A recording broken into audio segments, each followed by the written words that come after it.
don't want to see you back here until you're ready to wake up and start doing things properly! Right now, you're a disgrace to my kitchen and to the Hotel de Boer name! It was an accident. I'm sorry, did you hear me asking for excuses? No, I'll do better, I promise. Why is she so aggressive? She won't even listen to what the poor girl has to say. Oh, hey, cut her some slack. You gotta at least hear her out. Wait! Huh? Who do you think you are telling me? Wait a sec. Navia? So, you're bringing backup now. Suit yourself! You're still wasting your time!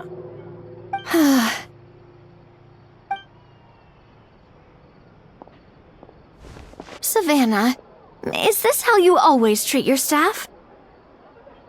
My staff is right. I'm the one in charge here now. And last time I checked, the Hotel de Boer doesn't take orders from the Spina di Rosula. Of course. How you run your kitchen is none of our business.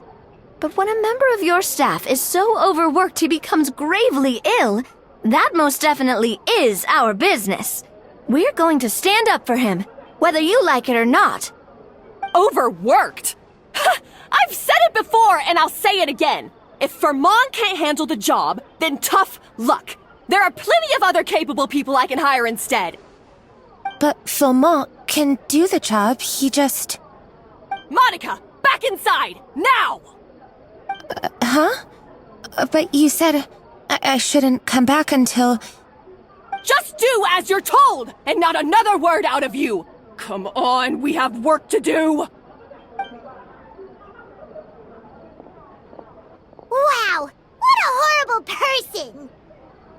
Sorry. Looks like I've dragged you into some drama again.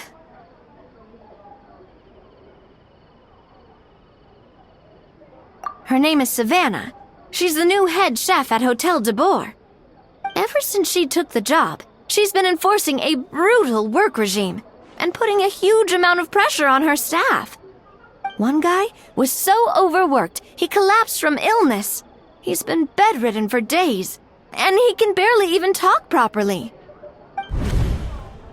I'm sorry. It's all my fault. I don't deserve to be a chef. At his family's request, the Spina di Rosula is trying to mediate on his behalf. We're not exactly making a ton of progress, as you saw. Savannah is adamant that Vermont's exhaustion and illness have nothing to do with her or how she's been running her kitchen. She's refusing to have any kind of meaningful dialogue with us. Our next thought was to talk to the other chefs at the restaurant and get a better idea of their working conditions. But with Savannah watching them like a hawk, no one has been willing to open up. And that's why I'm here, doing it the old-fashioned way. Camping out, watching, and waiting for an opportunity.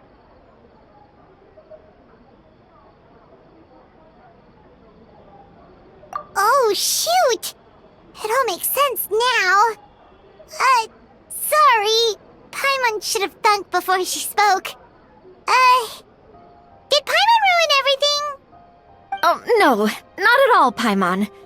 Honestly, the way she was laying into Monica, someone had to step in. I'm sure I would have piped up if you hadn't. And besides, I don't really think I'm built for espionage.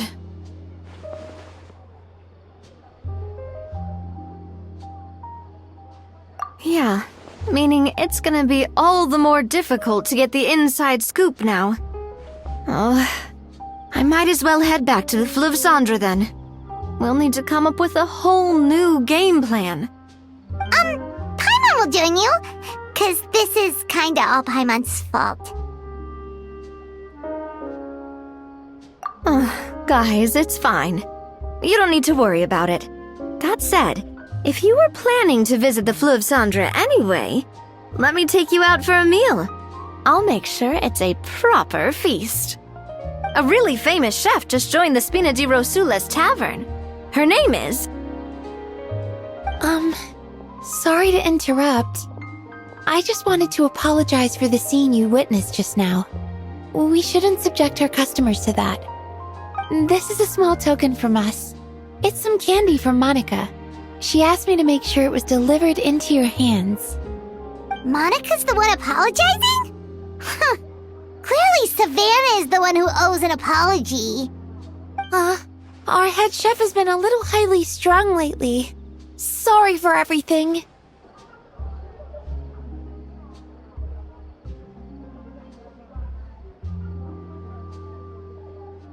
All right. Since there's candy, Paimon will drop it. Not the candy. Thank you for understanding. We'll make sure to pass your feedback on to Miss Savannah. A little highly strung, huh?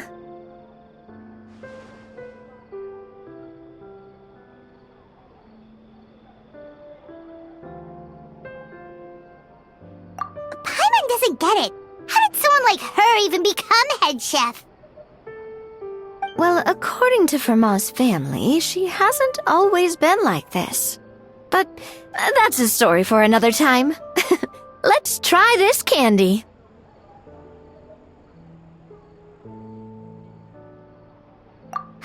Oh, Paimon totally gets it. Come on, dig in! Huh? Hold on, there's something written on the wrapper. Find Escoffier?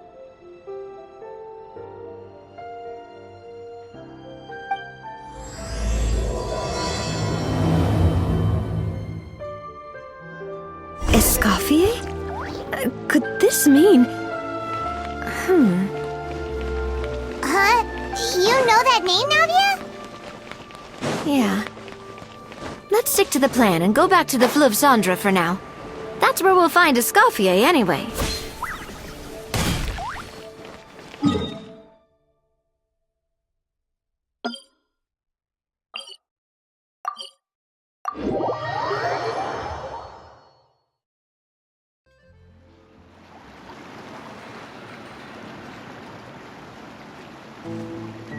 So, who is this Escoffier, anyway?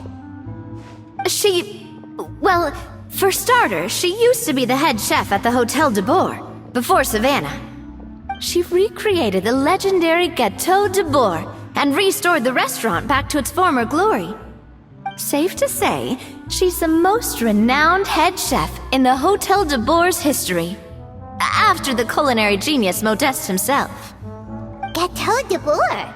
That's the super exclusive cake that they only sell a few slices a day, right? Wow. Why the heck would she let Savannah take her place? Well, apparently, the Hotel de Bourg was reported for a safety incident.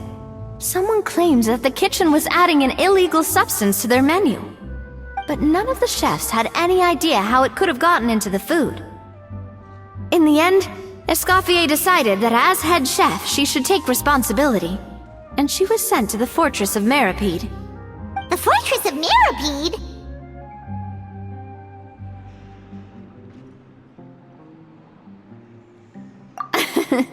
Well, you're right. The quantity of the substance they found was fairly minimal. Even the guards believed the whole thing was probably just an accident. Escoffier didn't have to stay in the fortress for long, but still, by the time she returned, the role of head chef had already passed to Savannah. So that's what happened. Paimon still thinks it's really unfair. Even though Escoffier is no longer head chef at the hotel, she's still well respected by the staff. So, I'm guessing what Monica wants is for us to convince Escoffier to try and negotiate with Savannah on the staff's behalf. Oh, Paimon gets it! Monica wants Escoffier to come back and kick Savannah out. It's simple. If the new head chef is stressing everyone out, then the solution is just get the old one back. Well, about that... You thought cream of mushroom soup was ready to serve after 3.5 minutes on the stove! You'd have had more sense serving hot water with ice cubes. At least then you wouldn't have wasted all this perfectly good cream and mushroom. What do you say, Hilaire? I'm sorry, Cream. I'm sorry, Mushroom. As you can see, Escoffier is that kind of chef as well.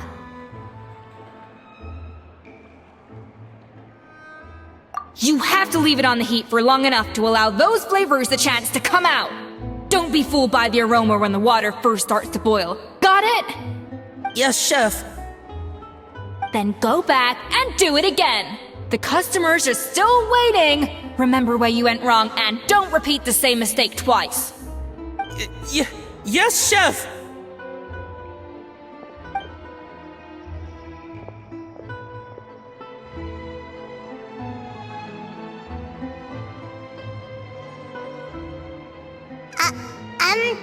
Excuse us, Waiting to be served? Sorry, we're pretty busy. I'm afraid you have to join the line. Oh, no, we're not here to eat. So you're not paying customers? Then I'm afraid the wait will be even longer. It's hard to talk to Escoffier when she's in the zone. Let's take a seat. We can catch up while we wait.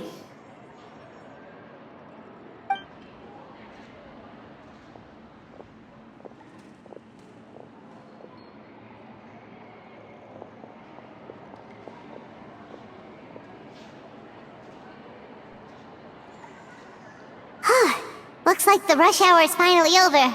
Is it always this busy here? These days, yes. I'd say business has tripled since Escoffier joined as temporary head chef.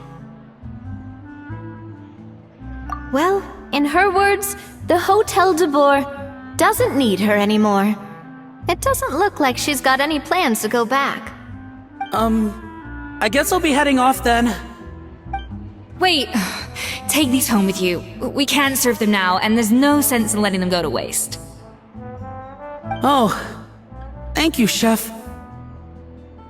For what? Like I said, I just don't want them going to waste. Oh, and tell Fiamma to get well soon, so you're not running yourself ragged every single shift.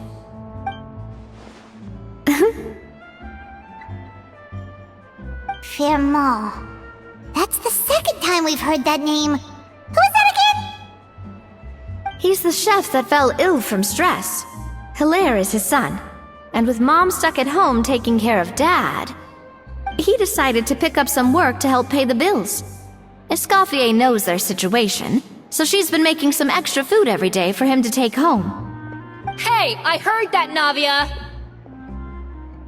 I've told you before, no one's making extra food. Hilaire is making blunders in the kitchen, and I can't serve his failed dishes, so he might as well take them home. Yeah, failed dishes that just so happen to be nutritionally complete every single time. So, you two must be the world-famous traveler and her companion, Paimon, yes? Is there something I can help you with? Oh, so you know us already. We'll skip the introduction then. We're here to talk about Savannah. I certainly am. The Spinner's headquarters are right next to the tavern. And I've lost count of the number of times Navi has come to pester me about it. But I don't work for the Hotel de Boer anymore. And being ex-head chef doesn't give me the right to interfere with that business. Besides, I'm the one who persuaded Savannah to take the job in the first place. What? Well, she was a much gentler person back then. A little timid, even. She wasn't at all confident that she was the right fit for the role. That's hard to believe.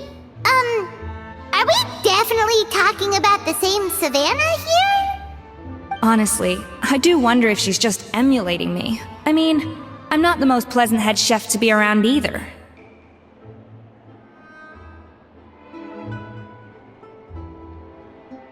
Anyway, suffice to say that given the history between us, it'll be tricky for me to tell her she's doing her job wrong without coming across like a huge hypocrite.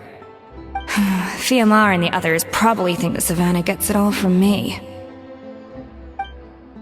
I wouldn't be so sure about that, Escoffier. Look at this note we got from Monica.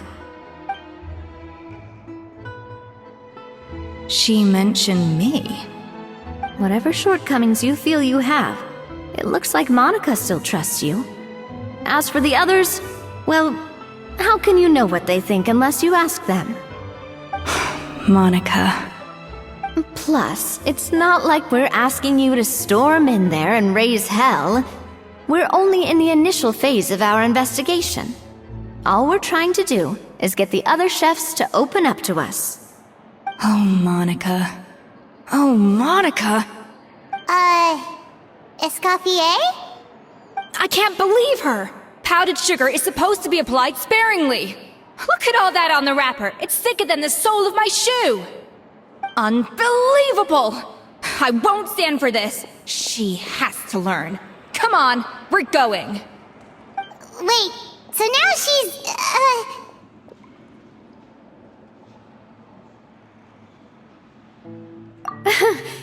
Let's go catch up to her. We don't want to keep her waiting.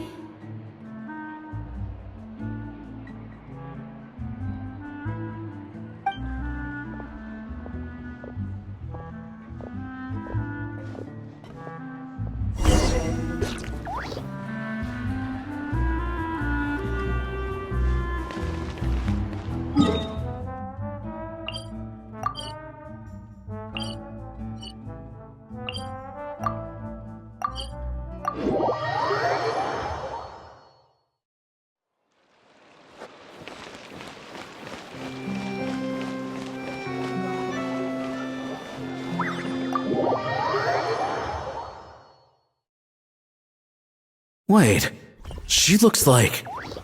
Is that Escoffier? I'm sorry. I'm so sorry.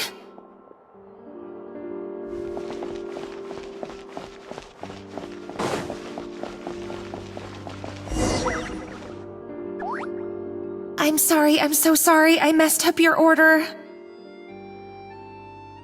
Oh, I wouldn't go that far. Maybe the taste is a little off, but if you hadn't brought it up, I don't think I would have noticed.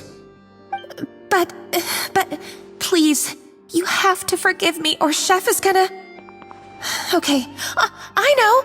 I'll kneel before you. What the heck? Get up, Monica! Can't you see that you're just making your customer feel more awkward? Escoffier? If you want forgiveness, then do what any self-respecting chef would do. Make the dish again. And this time, get it right. You cannot go begging your customers to feel sorry for you. Savannah said that I'm not allowed back in the kitchen until I've corrected my mistake. But if I can't go back into the kitchen, I can't do the dish over. That's some backwards logic. How can you fix your mistake without being allowed to cook? If this is what Fermat had to put up with, then no wonder he had a breakdown. We apologize for interrupting your meal, sir. It's fine. With my layman's palate, it's not like I can tell the difference anyway. I was actually quite enjoying my meal until she appeared out of nowhere and started apologizing. Gave me a bit of a fright, to be honest. Oh, well, it's because Chef Savannah tasted a bit of the leftover soup from my pot and then threw me out of the kitchen. Gosh, that's pretty strict.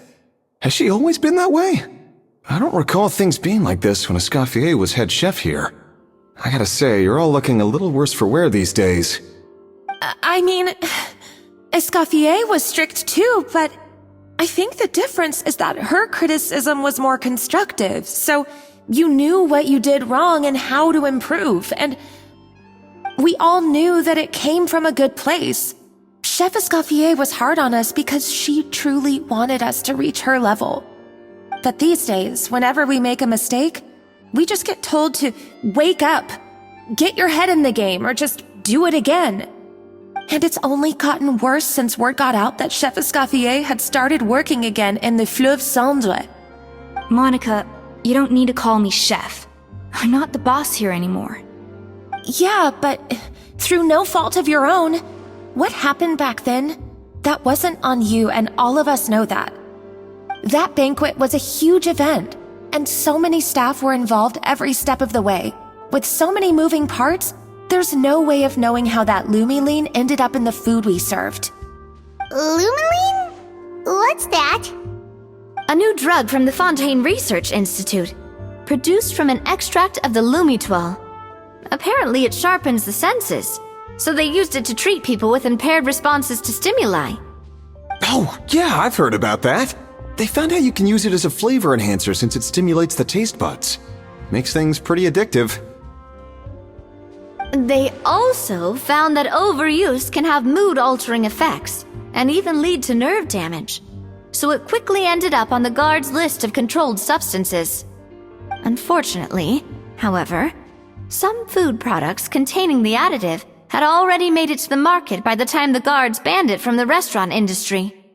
Everyone knows that in all likelihood, someone probably just purchased a batch of contaminated ingredients by mistake. But you took all the blame. We all know why. You just didn't want to see this turn into a place where tensions are constantly running high, because everyone's suspicious of each other all the time. And now look at you, a fry chef in the Fleuve Cendre. What are you trying to say? Sure, the Spina's Tavern is no Hotel de Boer, but come on, it's not that bad, is it? Oh, the Fleuve Cendre, you say? Great. That's where I'm dining from now on. Monica, I'm very happy with my current job. And there's no changing the past. We just have to let bygones be bygones. Besides, at the end of the day, I was the head chef, regardless of whose mistake it was. Ultimately, the responsibility lay with me. If only Savannah was half the boss you were. I'm sorry? Do you have a problem with my conduct as head chef? No, chef. So, you do remember who's boss? Escoffier? I thought you'd left this place for good. What are you doing back here? What happened to you, Savannah? Why are you acting like this? When I turned this place over to you, You made me the head chef and gave up your right to tell me how to do my job. You're not the boss here anymore, so stop acting like you own the place. Whoa. Sounds like someone has a chip on her shoulder. Oh, Savannah! My God, have you grown a temper since I last saw you? Have you put even half the amount of energy into improving your cooking skills, or are you still using the Pluie Lotus as an off-brand marcotte, thinking no one can tell the difference? That's none of your business! What happened to not storming in and raising hell? Ho ho! I was not expecting to see something this spicy as soon as Escoffier returned. Huh? Fan Asian? Aye, miladies. Might I make a humble suggestion? Given that we have ourselves a tête-à-tête between chefs at the Hôtel de Bord, I dare say it would be de rigueur to settle this the traditional way. The traditional way? That can only mean one thing. That's right! I'm talking, of course, about the tradition established by Modeste himself. The cooking contest! According to legend, the founders of Hotel de Boer, Modeste and Savelli, used this method to resolve all of their disputes. Everything from petty arguments over next week's menu to disagreements over the strategic direction of the restaurant. The cooking contest would decide who had the final say.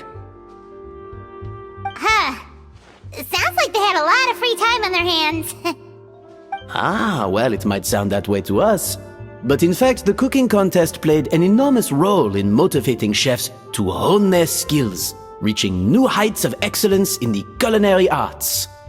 And indeed, the reintroduction of this institution in recent years has surely been instrumental in transforming the Hôtel de Bord into the top-ranking restaurant in Fontaine. Reintroduction? Someone brought it back? Who? What say you, Escoffier? Surely you of all people won't back down from this challenge. It was you who put the rule in place, after all. Sure, I reinstated it, but I'm not a chef at Hotel de Boer anymore. Isn't this bending the rules a little? I see no issue as long as both sides agree to the terms. We could simply treat it as an exhibition of sorts. Savannah, any objections? Exhibition. Huh. No. If we're going to battle it out, let's put it all on the line. If I lose, it's up to you what happens to me. I don't want anything to happen to you. But if you lose, you hand over the Codex de Boer to me. What? The Codex de Boer? Only the legendary handbook written by the original head chef Modeste. It contains all his secret recipes, including Gâteau de Boer. It's the greatest treasure in Fontaine's culinary world, and only the present and former head chefs of the Hotel de Boer have the right to read it. Present and former. Wait, but that already includes Savannah, though. What do you want that old thing for? You have your own copy, don't you? Don't take me for a fool. You know perfectly well what I mean. I want your copy, the original version, the one you took with you when you left us. I'm sorry, I must be missing something. You know, there's no difference between the original and the copy, right? They contain the exact same recipes. Stop trying to change the topic. What's wrong, Escoffier? Scared you're gonna lose to me? Or are you scared of me getting my hands on the original codex? Savannah, you may remember that we gave her the original as a parting gift, to thank Escoffier for her years of service. Asking for it back feels a little, Oh, I'm sure it won't be an issue, as long as both sides agree to the terms. Those were your words, weren't they? And as for the contest itself, let's make it a bake-off. Gâteau de Boer, per the recipe in the codex. Well, Escoffier, you against me. Are you in or out? You sound surprisingly confident. Alright then, let's see how much you've actually grown. I hope you surprise me, Savannah. I'd hate to find out that all you've learned after this long is how to chew people's heads off. Believe me, I'll show you. Escoffier, are you sure this is a good idea? You accepted her terms a little hastily. Oh, it'll be fine. Let's head back to the Fleuve Cendre so I can get prepping. I do apologize. This whole ordeal reflects rather poorly on us. I'm afraid it's not quite that simple. The Hotel de Boer runs as more of a partnership, you see. It was founded by two friends, Modeste and Savelli, and it's been that way ever since. So, while I am technically Savannah's boss, it's not really my place to interfere with the business of the kitchen. To be perfectly honest with you, that's part of the reason why I suggested a cooking contest. If Escoffier wins, it would be the perfect opportunity for her to talk some sense into Savannah. Or, of course, if she wanted to return, then... But anyway, I'm getting ahead of myself. Whatever the outcome, this contest will hopefully serve as a turning point for us. Please, pass on my best wishes to Escoffier. I must say, Savannah surprised me with her confidence. Does she really believe she can best Escoffier in the kitchen? I thought she was just blowing off steam when she first raised the idea to me.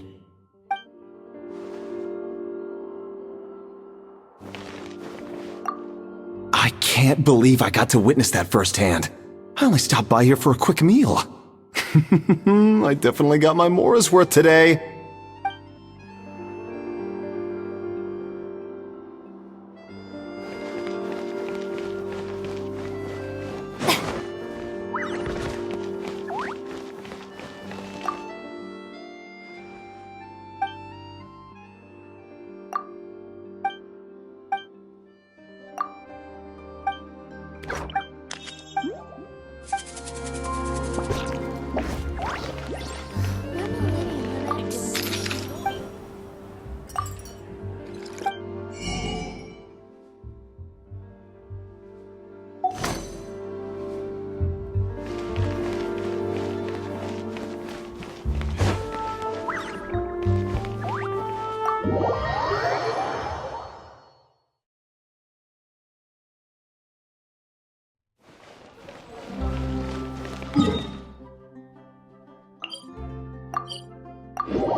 So, this whole bake-off thing kind of came out of nowhere. Was it really sensible to just go along with it? Well, I got a sense that she's holding something back. But we chefs always express ourselves in our cooking. So if she won't talk, this might be the best way to find out what's really going on with her. Huh? Holding back? Sure didn't sound that way to Paimon. Escoffier only picked up on it because she's the same way. Always closed off, never letting you know what she really thinks. That's patently false, at least where your macarons are concerned. I've been nothing but truthful with you about the disgraceful amount of sugar you use. Okay, that's one case where you can keep your thoughts to yourself. Oh, that? Well, it's not so much a recipe book as a diary of Modeste's adventures. Back in the day, he and his good friend Savelli explored far and wide, partly adventuring, partly looking for new ingredients and developing new recipes. Their creations had an enormous influence on the course of Fontaine cuisine, turning it into a much more vibrant and diverse scene. For instance, legend has it that the original Gâteau de Bourg was made using a special secret ingredient that Modeste discovered on one of his adventures. So rare was the ingredient that they could never make more than 16 slices of the cake per day. But everyone who tried it claimed that it was one of the most blissful and invigorating things they had ever tasted. Modeste and Savelli went on to found the original Hôtel de Bourg, which catapulted them to stardom in Fontaine's culinary world. Especially Modeste. He was hailed as a once-in-a-generation genius, and over time, the recipes from his adventure log became known as the Codex de Bourg. Ah, Paimon's heard this kind of story before. Armed with the Codex, the Hôtel de Bourg took its rightful place as the finest restaurant in the land, serving those recipes for centuries to come. Something like that? What? No, of course not! Cooking is a constantly evolving art form. How could any restaurant survive if they only served food that was popular last century?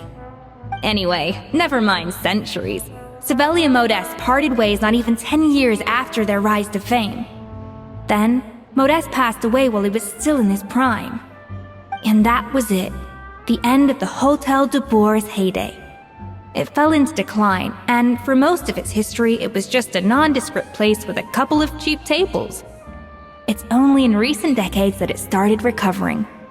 Even then, it still took numerous relocations and changes of management before we finally ended up with Vanigem and the restaurant we have today. Oh! So the Codex really isn't all that, then.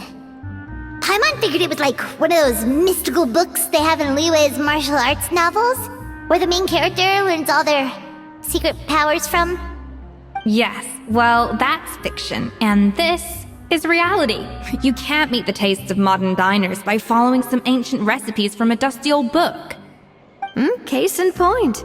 Even the Gâteau de Bourg they sell now is actually Escoffier's reimagination. Wait, really? Why though? Didn't that recipe make it into the Codex? It did, but like I said, it's the dusty old book now, and the records aren't as legible as they once were.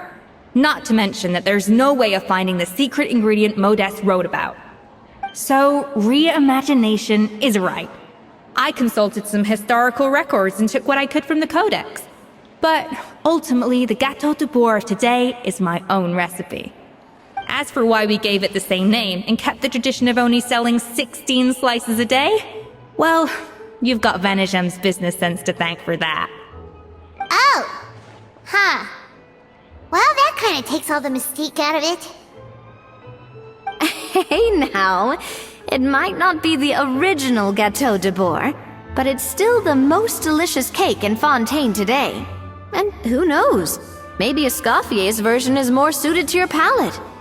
Just think, if the original truly was the perfect cake you're imagining it to be, there's no way the recipe would have been lost to history, right? Not to mention that the Hotel de Boer never would have fallen into a slump. Anyway, before I left my role as head chef, I made a copy of all the recipes from the Codex, including my own improved versions, and turned them over to Savannah. So why is she so interested in the original copy? Could it be a symbolic thing? Like, whoever holds the original Codex de Boer is the true head chef? Well, it was clearly precious enough to give to Escoffier as a parting gift. Meanwhile, Savannah only got a copy. Maybe from her point of view, it's like management doesn't truly see her as being worthy of the role. You think so? The only thing is, it was her suggestion to gift me the original in the first place. Well, a joint decision by her and Venegem. But still. What? Huh. Guess she's had a major change of heart since she became head chef. Yeesh. Who knows? We could speculate forever. Better to just let our Gato do the talking.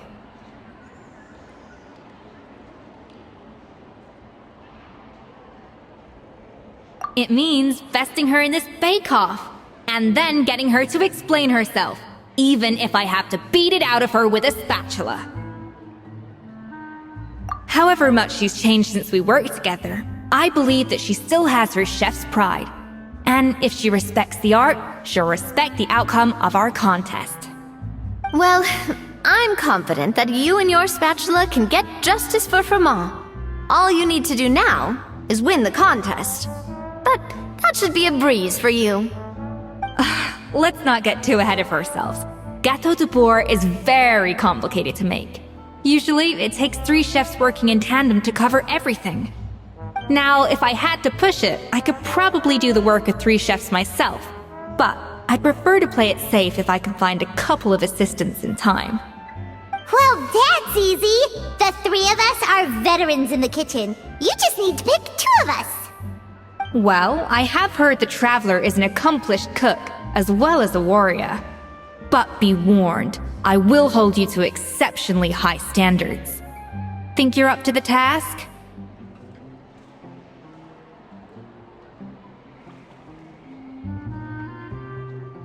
Oh, count me in too.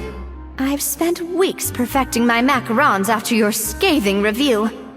Even if it means competing against the Traveler, so be it. I'll show you what I'm made of. Confident. I like it. Alright, let's start with some elementary mise en place. Show me your knife skills.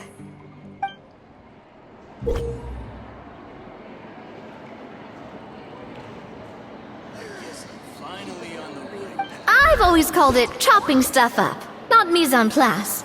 But it's basically the same thing, right? Oh, Navia. The difference in your case is that mise en place is chopping stuff up without sending juices flying all over the kitchen.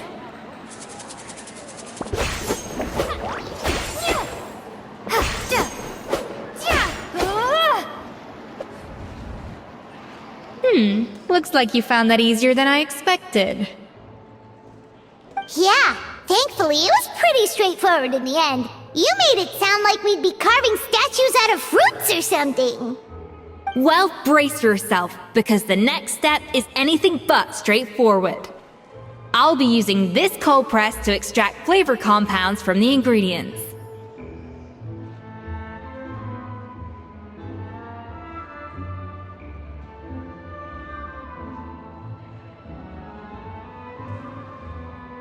A kind of special food processor I got the Fontaine Research Institute to make for me.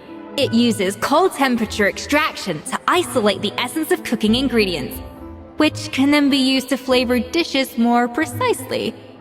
But this isn't exactly standard kitchen equipment, so that probably didn't make a whole lot of sense. Let me give you a demonstration instead.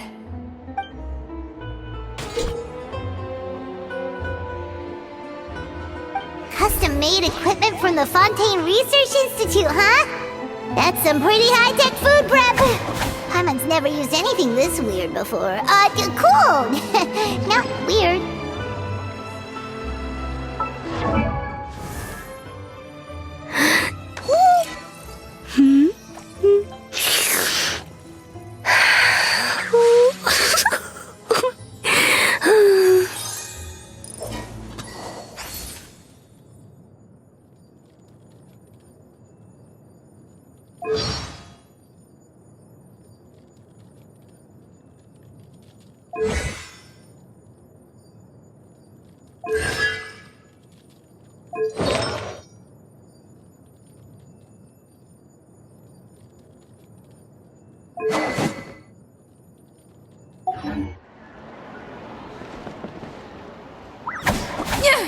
Off to the freezer!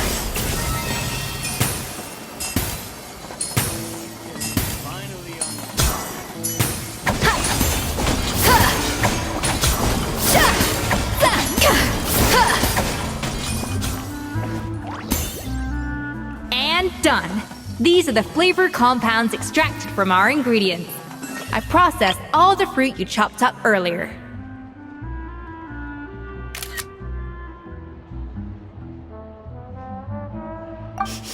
Wow! Even the smell is so much more concentrated. What next? Do we add all this stuff in? Absolutely not! Throwing everything in at once will ruin the balance of flavors. We have to go slowly and carefully to calibrate the exact flavor we want. I'll demonstrate again. Now, watch closely.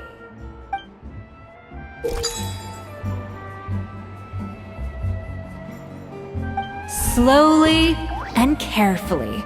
Not a drop too much, and not a drop.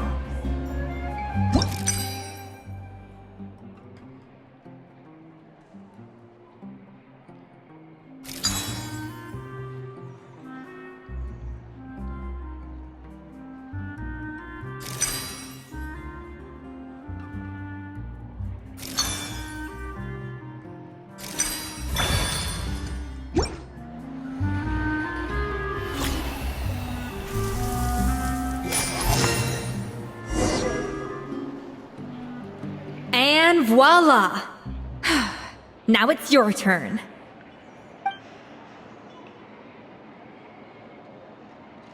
Not terrible. Considering this was everyone's first time blending flavor extracts, it could have been worse. But the Traveler's work was surprisingly good. Are you sure you've never done this before? You got almost perfect results on your first try. That goes without saying. Still, credit where credit's due. You did well. Alright, now for the part I've been looking forward to. I want each of you to cook something from the Hotel du Bois' current menu. I'll judge your submissions and give you a final score. That's right. The true test of your cooking skills is the finished product. It'll be good practice for the contest itself. Now get to it. Chop chop!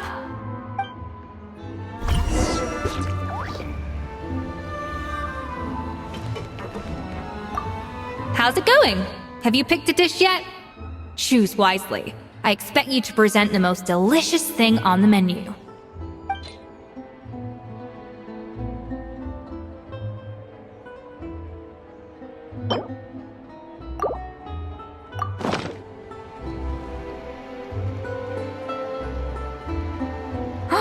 Look at that! With the grace of a snow-winged goose, as I like to say. Now, let the grating commence.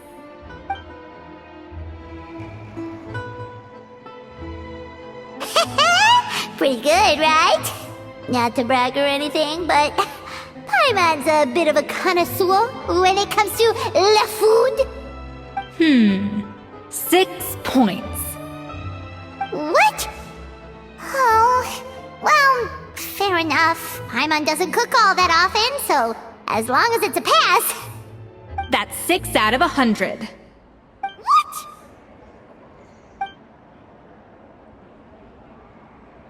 You say you're a connoisseur, but it's quite clear from this dish that you have far more experience consuming food than creating it. By that logic, I suppose you think listening to Lady Farina on repeat every day would make you an opera singer. Aww. Me next! I'll have you know that this batch of macarons has 2 whole tablespoons less sugar than my previous ones. So you went from 12 tablespoons to 10? Well, it's nice to know you actually measured it out. Because it tastes like you just threw in whatever was left in the jar. 6 points. Aww. Now to the final dish. So, what do you think? This is our last hope. 8 points. Darn! That's barely higher than what we got. Not exactly. The color is spot on. Beautiful aroma. Excellent presentation. I have to give this one 8 points out of 10. Maybe even 9 points. Huh? How did you pull that off? Don't get me wrong. There's room for improvement. But still, this is clearly the work of an accomplished chef. I can tell that you've put many hours of work into honing your skills in the kitchen. I can really taste the grace of the snow-winged goose in this dish. The traveler's journey, with all its trials, tribulations, and setbacks. Not to mention the frustrations of having a picky eater for a partner. Hey, you made that last part up! No way did you taste that! Well, it looks like I lost fair and square. I guess you'll be taking the traveler as one of your assistants then? But if it takes 3 chefs, that still leaves 1 slot remaining. Maybe Paimon and Navia should keep practicing and see how it goes? Chef Escoffier. Oh, it's Hilaire! What brings you here? I heard the news about the cooking contest. You're doing Gâteau de Bourg, right? I was just wondering if you needed any help. And you think you're up to the task, do you? Oh, no, I know I'm not there yet. It's actually my dad who wanted to help.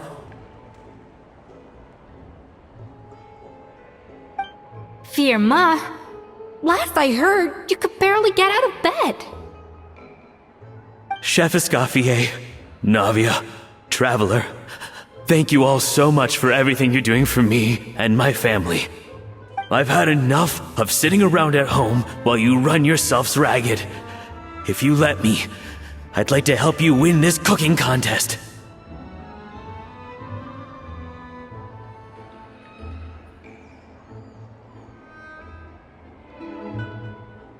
Yeah, I was gonna say the same thing. Don't you worry. I'll be fine. I'm feeling much better now. I'm sorry. I know I've been rather useless these past few days, but not anymore. The fact is, I'm a fine chef, despite recent events. I've proven myself in the Hotel de Bourg kitchen, so if anyone's qualified to work under Chef Escoffier, it's me. I think. I hope so.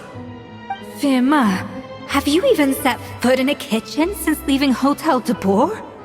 I have not, but I'm fully rested now. I know I can handle it. I'll prove it. Let me whip something up for you right now.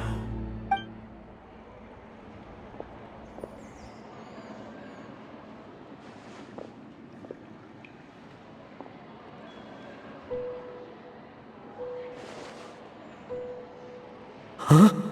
That's strange. Why are my hands shaking? What do you call this, Verma? I can't seem to grip my knife. Do it again! Again! Again! I... Hopeless. Get out of my kitchen yesterday.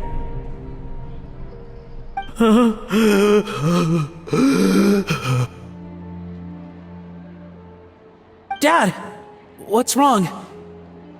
I don't understand. I was feeling so much better, and then Will I never be able to work in a kitchen again? Dad, talk to me. What happened? I think the real issue here is not physical exhaustion, but psychological trauma. Monica, when did you get here?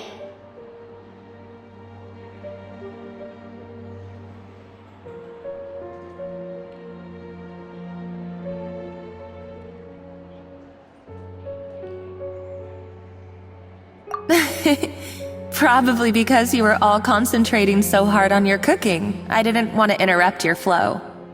But anyway, Firma, I'm so sorry. If only I'd known how serious your situation was, I would have stood up for you sooner.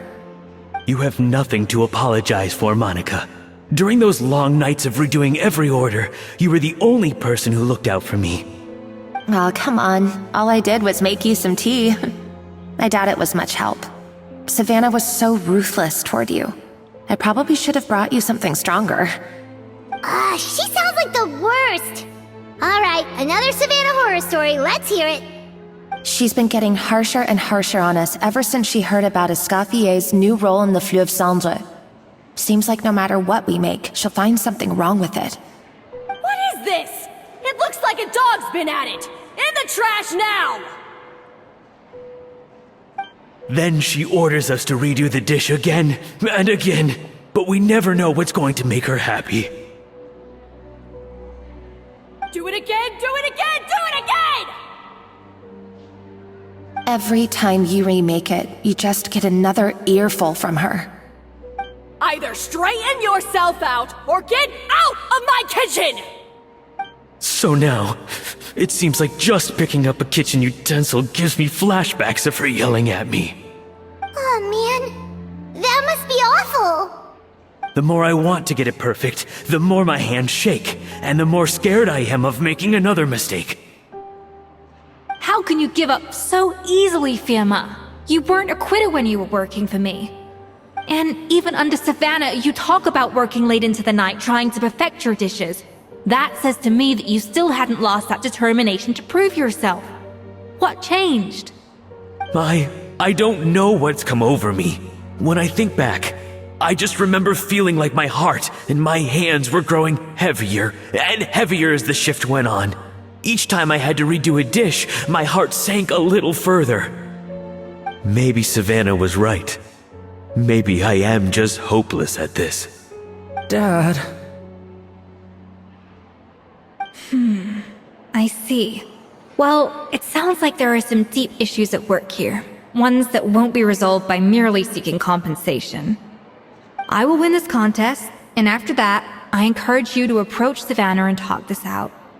But what if you can't find another assistant in time? Clearly, I'm in no state to help out.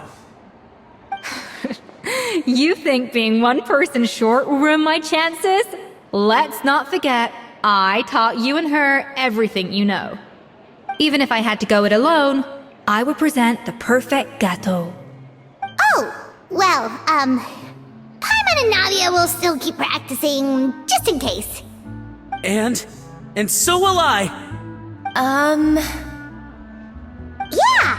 And if worse comes to worse, we can always get the Spina di Rosula to put out an emergency call for chefs. There's gotta be someone out there, right? Actually, I thought maybe I could help. That's sort of why I'm here. What? Why didn't you say so? I was going to, but then... well, this is the first chance I got. You do this for us? Thank you so much, Monica. Alright, fine by me. But aren't you still working for Savannah? Joining the other side seems like a guaranteed way to put your future employment in jeopardy. I know, but it's alright. I've made up my mind. But the way things are, I can't keep working for Savannah much longer anyway. Unless I want to become the next Firma.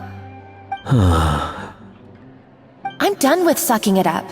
It's time to try and turn things around.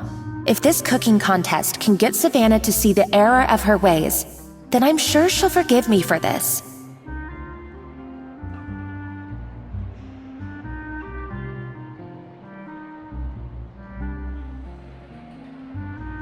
Well, Hyman didn't think we'd be poaching from Savannah's staff to get our third person, but there you go.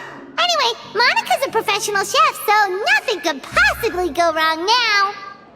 Great! Then it's settled. And to congratulate you all on making the team, I propose a Spina-sponsored meal to celebrate. Spina-sponsored? Wait, you mean I'm cooking? Well, I promised the traveler a feast in the Fleuve Cendre. And I know how much you've been looking forward to it. Yeah! Feast, feast, feast!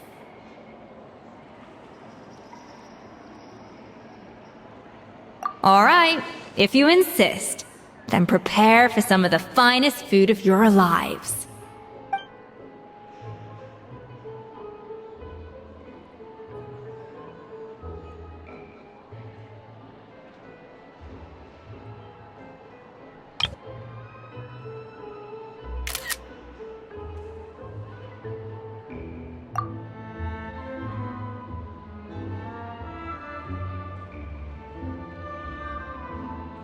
That's not a bad idea, actually. Wait, hold on.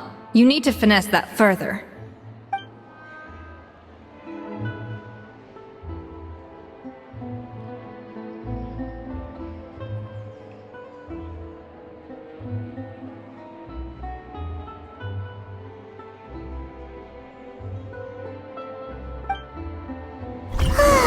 That was a dream come true. Hyman never knew Fontanian cuisine could be this good. So, this is what Chef Escoffier is truly capable of.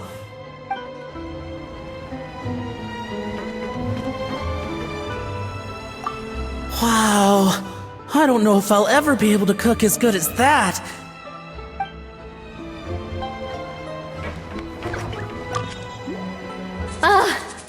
I wish I could eat that all over again. It's not often that Escoffier goes all out like this. And it's all because of you, traveler.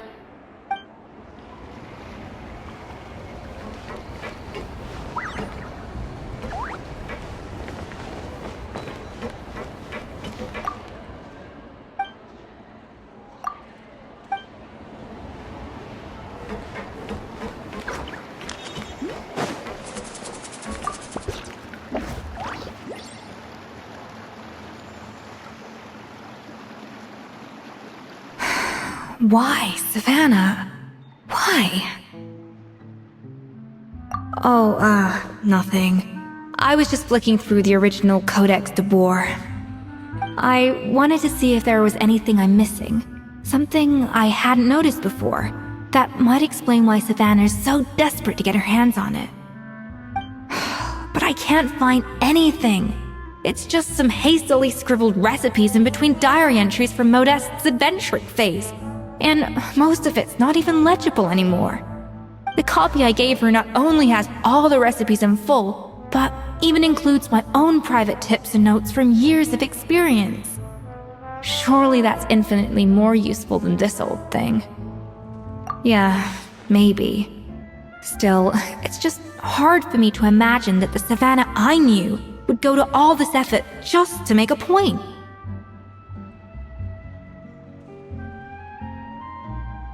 We were. At least I always thought we were. She was a little shy, but meticulous with everything and everyone she dealt with. She made a few mistakes here and there, but she was quick to correct them whenever they were pointed out. And she was always striving to improve as a chef. Those qualities are why I recommended her to replace me as head chef. I never imagined for 1 second that she'd cause Fiamma and the other staff so much grief.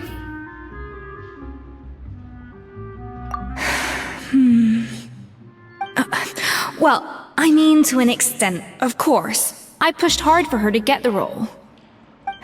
And the idea that she turned out like this because of me is, difficult to come to terms with.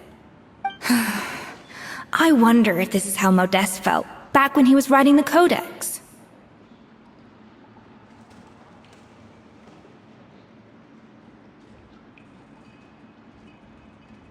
Yes, with his good friend and co-founder of the Hotel de Boer, Savelli. The story goes that after Modeste unveiled his Gâteau de Boer and was hailed as a culinary genius, he was admired and adored by all.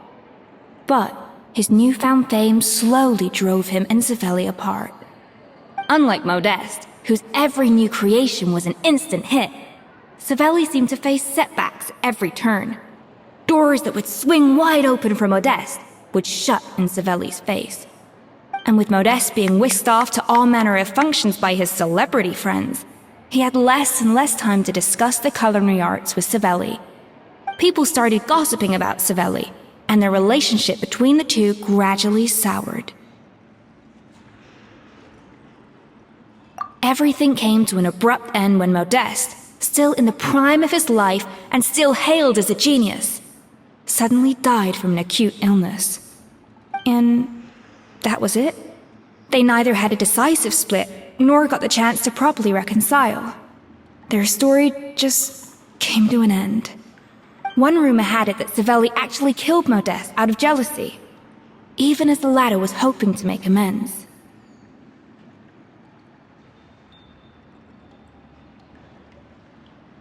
Unlikely. It's a popular theory, but there's no real basis for it. At least there are no records of Savelli ever being convicted of a crime. Still, beyond a point, there's no way of knowing what truly happened in the past.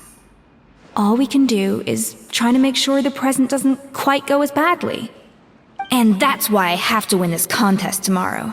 Then get the truth about everything that's been going on, even if it means cracking her open like a nut.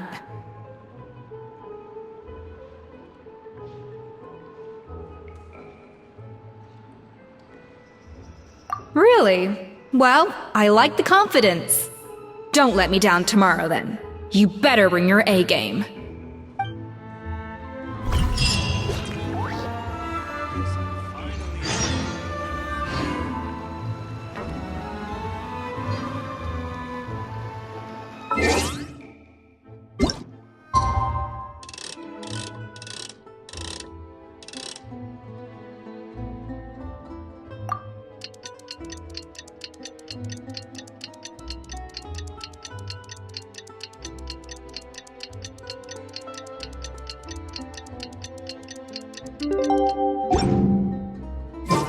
It's Cooking Contest Day! To the Hotel de Boer! Toot sweet!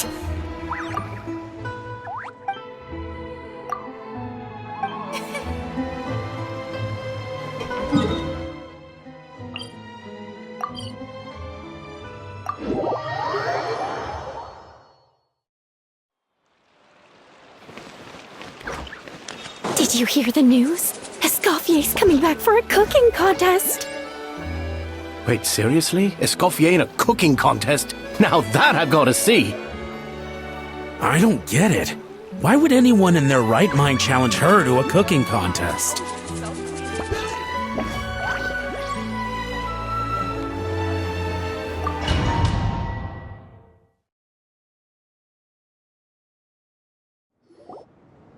Mesdames et messieurs, welcome one and all to the Hotel de Boer and to this most exciting of cooking contests! Savannah, I've brought the original copy of the Codex you asked for. Monica?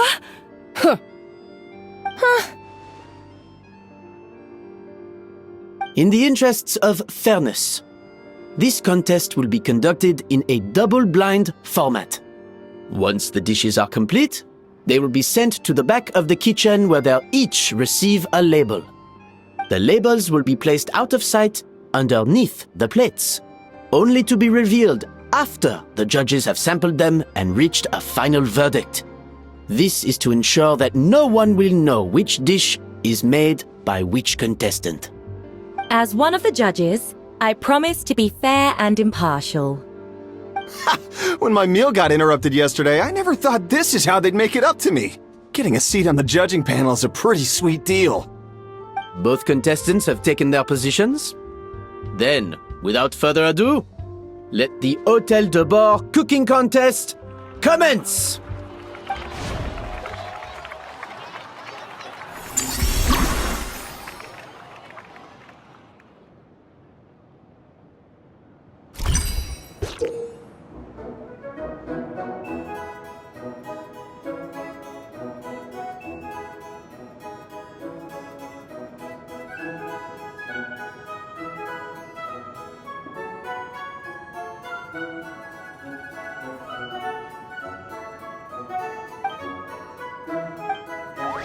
Monica, Traveler, it's go time.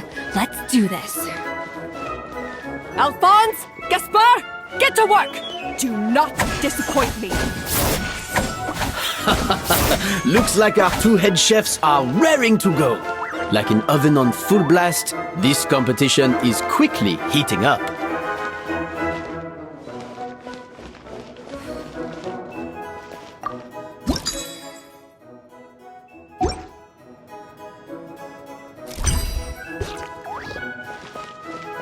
Yeah! Ha!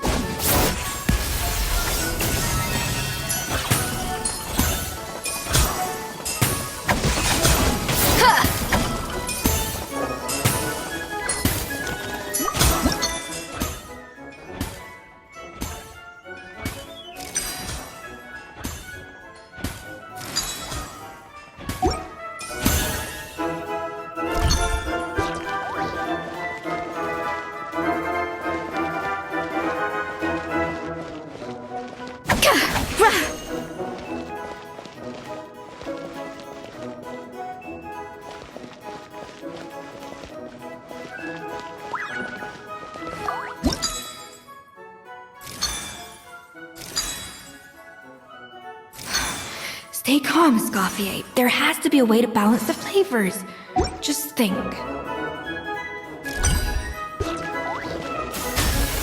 Yeah! Sa! Ha! Yeah! Yeah! That should be enough flavoring. Now hurry up and balance the flavors. Cha! Ha!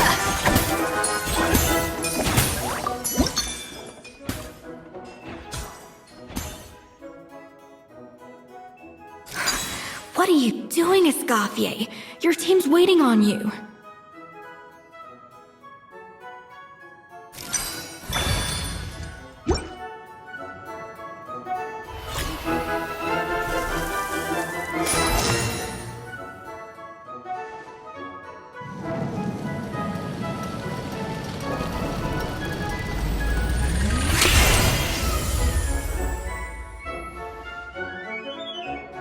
Come on, Escoffier!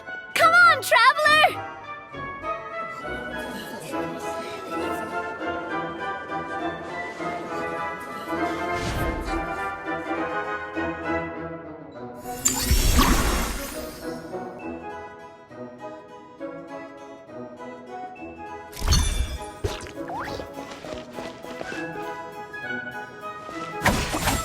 Cha! Yeah! Ka! Yeah! A dash of frosting! Yeah! Yeah! Sa!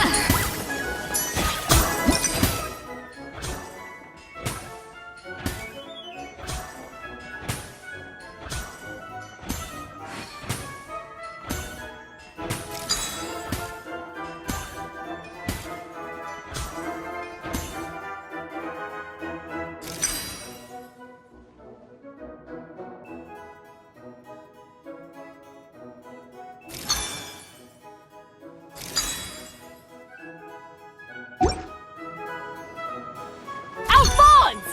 What are you playing at? It's not how I taught you to do it! Stop horsing around and do it again!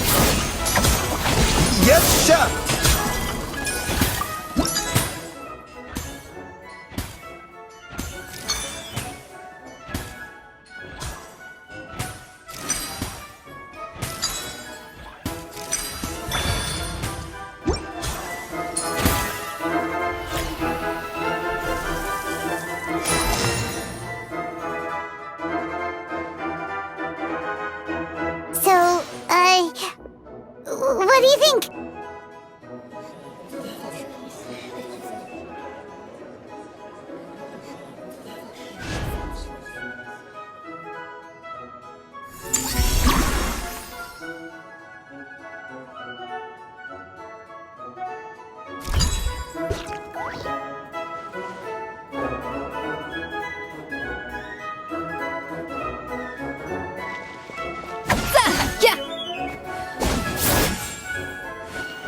Escoffier is already on the final step of the recipe.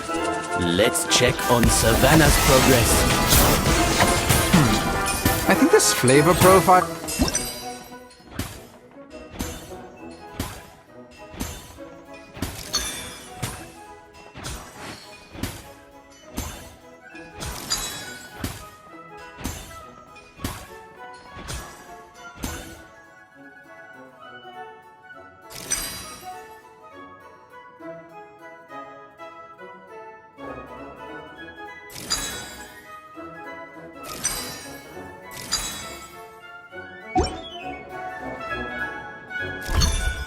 Enough! Useless! Both of you! Make like an egg and feed it! I'll do it myself! Wow! Is Savannah serious? Can she read?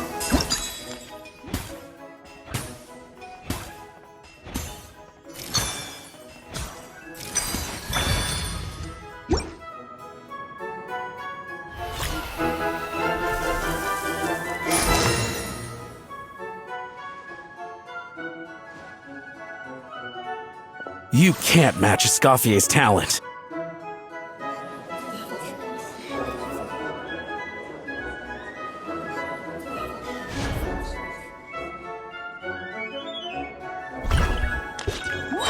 I present to you Gâteau de Bourg.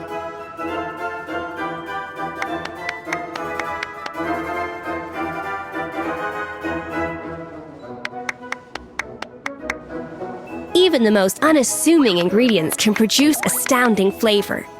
But unlocking that potential takes a keen sense of smell, a refined palate, and an open mind.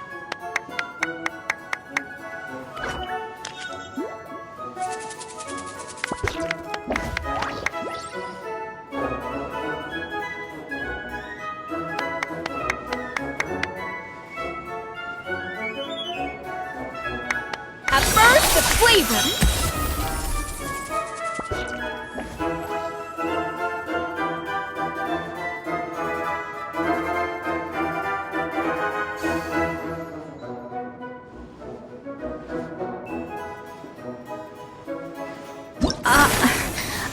I was just exercising caution. I had to make sure everything was perfect.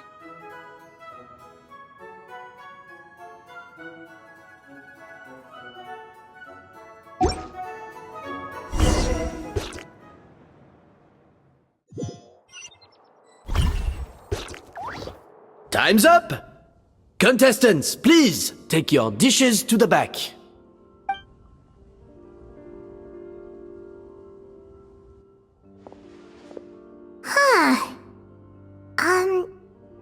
That guy was right.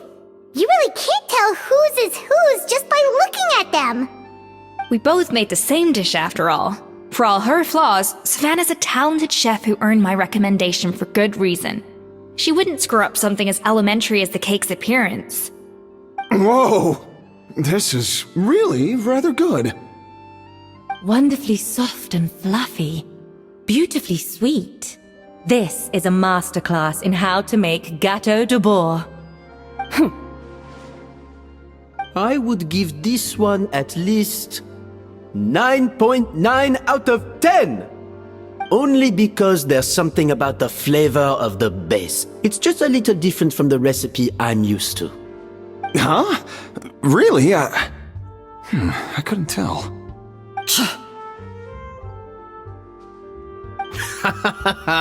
All right, on to gâteau number 2. I haven't had a single bite and already this aroma is a delight to the senses. I have a feeling that this gâteau will be a gâteau for the ages. How exciting! I'm gonna dig in.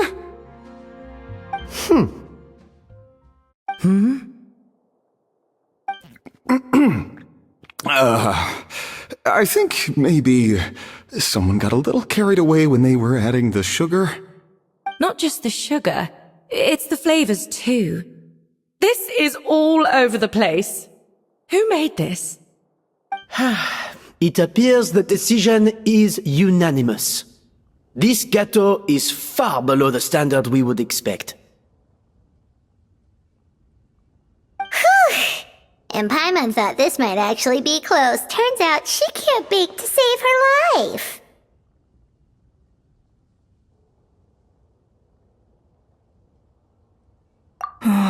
Something's not right here. Savannah may not be perfect, but no way is she this sloppy. I can now declare that the creator of the first gâteau has won this cooking contest. Now, all that remains is to turn the plate over and reveal the chef's name underneath. What? It's Savannah? No! That's impossible! Hey, Savannah! You cheated, didn't you? You cheater! What did you do? Oh, you swapped the plates, didn't you? Well, someone's a sore loser. These cakes went from the oven to the judge's table without me ever laying a finger on them. And everyone here can attest to that. It was Vanishem's staff who labeled them in the kitchen. If you're looking to accuse someone, why don't you start with them? Isn't it more likely that Escoffier's lost her edge? Oh, or maybe her assistants let the team down. You take that back! Judges, we demand a rematch!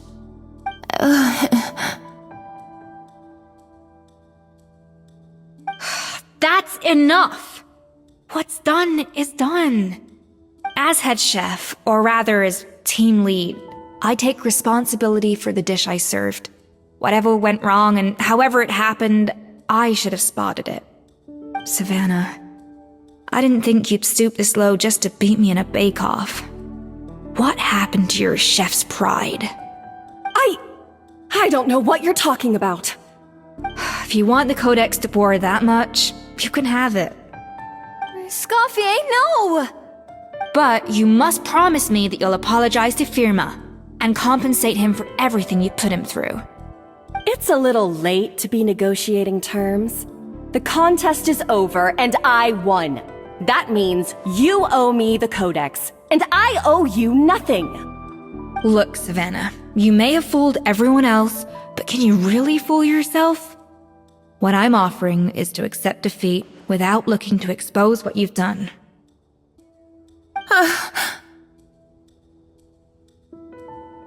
But only on the condition that you promise to stop putting so much pressure on your staff. Fine. I'll treat this as your final handover of duties from one head chef to the next. So, will that be all, ex-head chef? Or is there any other unfinished business you'd like to leave in my hands? I didn't mean that to be a scolding from your former boss, just a word of advice from a fellow chef and a friend. But I don't know if you're even open to input from other people anymore. I know what I'm doing. I don't need your advice. Alright, fine. I'm glad to hear it.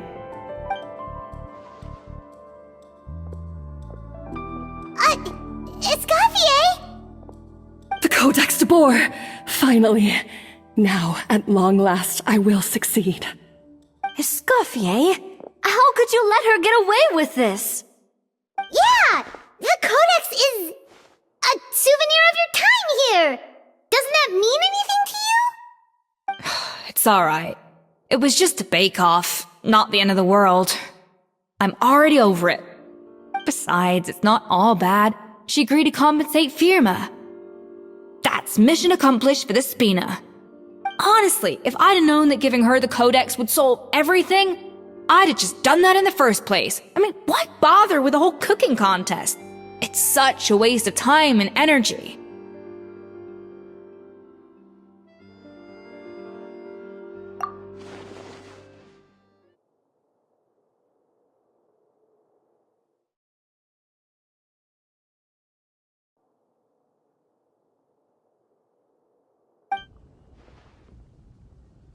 No. No! This doesn't make any sense! Huh? That's it? No secrets, no nothing? I don't believe it! This can't be happening. Chef Savannah! Savannah?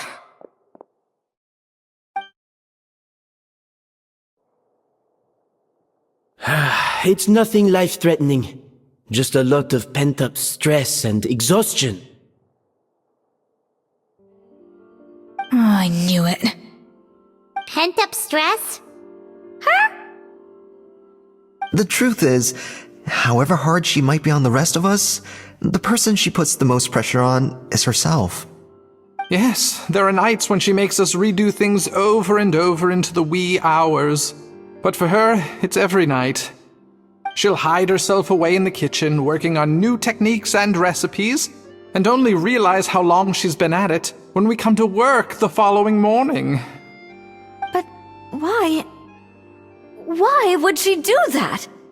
Our best guess is, she doesn't want to be seen as less of a chef than Escoffier. And there it is. Even so, that's no excuse for taking her anger out on the rest of you. Yeah, and it's definitely no excuse for cheating in the cooking contest. About that, we honestly have no idea how she did it. We were focused on our own work the whole time, like she asked.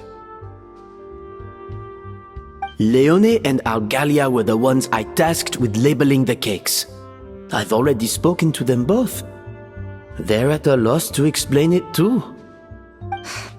Not to worry. Come on, join me downstairs. I'll interrogate the guilty gâteau myself.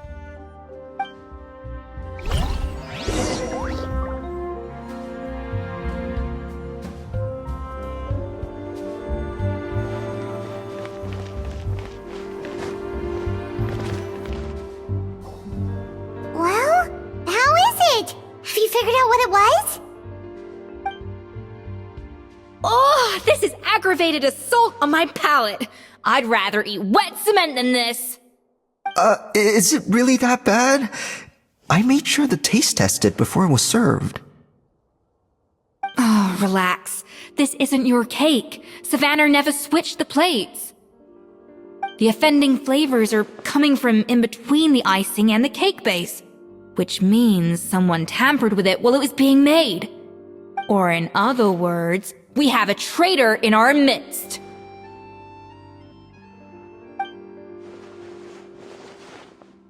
I'm sorry. I was forced into it. It was Chef Savannah. She said if I didn't cooperate, she would... Calm down, Monica. I've already accepted defeat. And if I wanted retribution, I would have brought this up when the results were announced. Whatever's going on with you, just spill the beans. There's no need to hide it.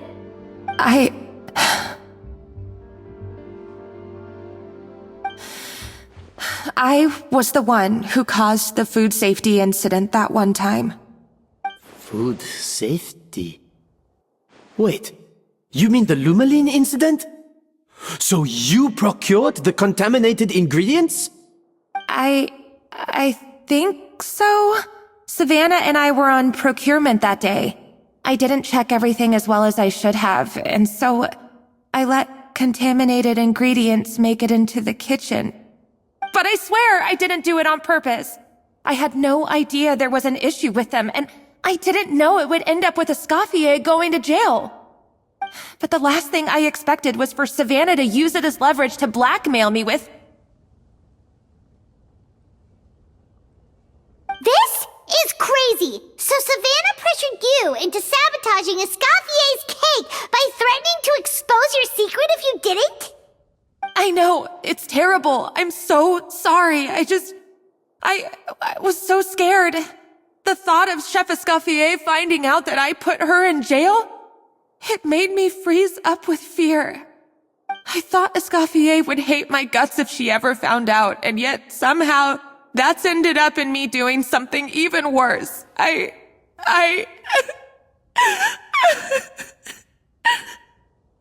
Seriously?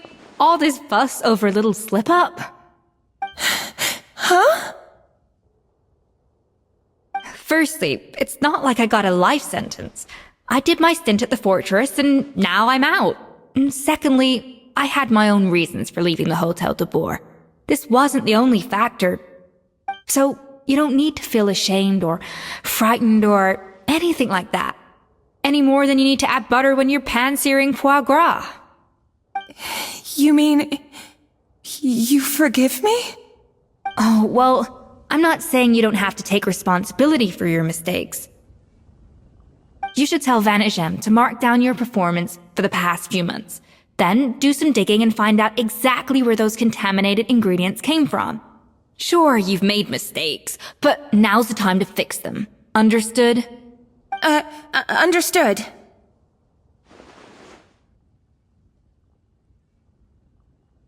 Good. Now, back to Savannah. What about the original codex would compel her to resort to blackmail?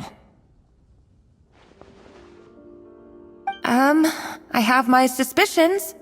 Not that I've got any proof to back them up, though. Ugh. What happened to me?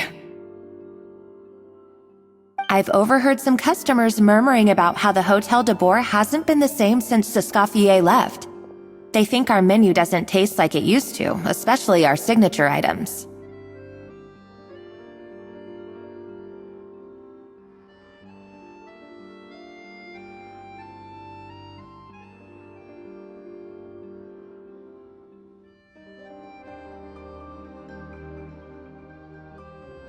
Now that you mention it, I noticed it during the contest too. I couldn't put my finger on it, but the flavor seems subtly different from how it used to be. But the difference was so small, I'm sure no one would notice it besides our most loyal customers and true dessert connoisseurs. Still, as head chef, it's easy to see why Savannah would get so hung up on it. So many times I've seen her make the cake base over and over again, late into the night, determined to match Escoffier's version. But something's always slightly off every time. Yeah, I've noticed that too. Never really gave it much thought, though. Thinking back on it now, it's clear that Savannah's been in a downward spiral ever since Escoffier left. She wants to prove that she can fill Escoffier's shoes. That's gotta be the reason. But after countless setbacks, she's getting more and more unhinged. And at some point along the way, she switched from doubting herself to doubting Escoffier. Doubting Escoffier? For what?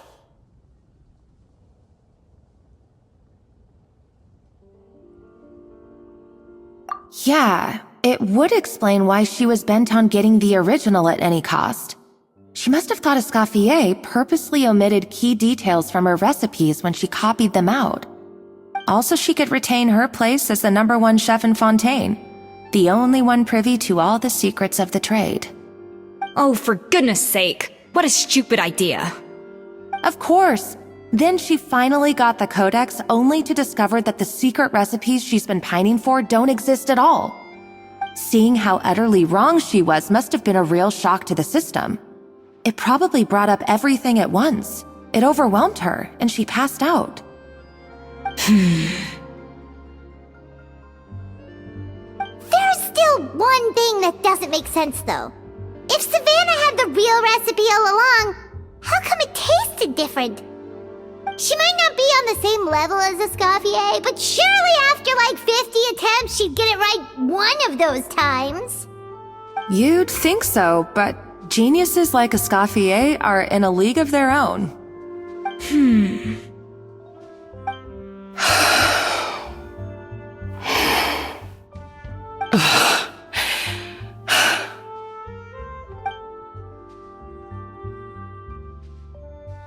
New head chef, you say?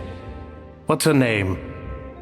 I don't think I've heard of her before.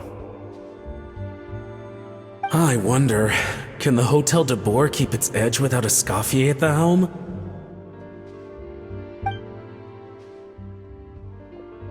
This tastes different from last time.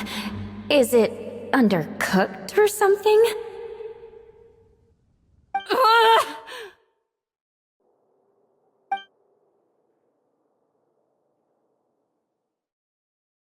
Take this. It's a copy of the Codex de Boer.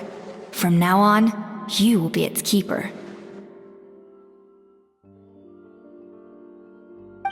Don't listen to the doubters. If I say you can do it, then you can do it. Even if you don't believe in yourself, at least believe in me. Hey, did you hear me? Once I'm gone, the restaurant is all yours.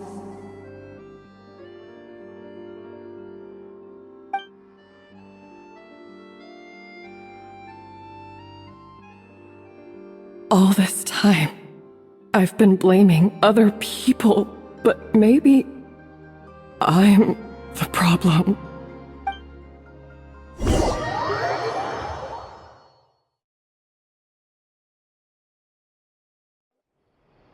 I sincerely apologize for putting everyone out.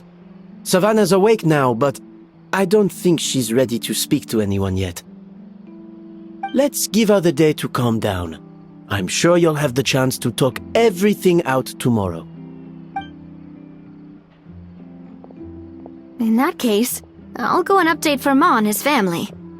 I wonder what he'll make of all this. So, we'll come back tomorrow then.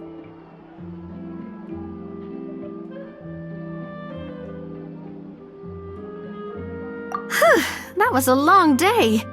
I think I've earned myself a sweet treat when I get back home. Oh, nice! Macarons? Or are you gonna switch it up this time?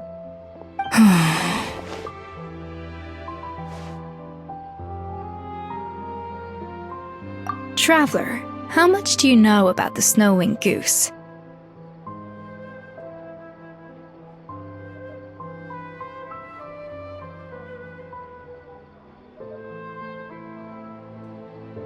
Every year, they migrate long distances in search of a suitable home.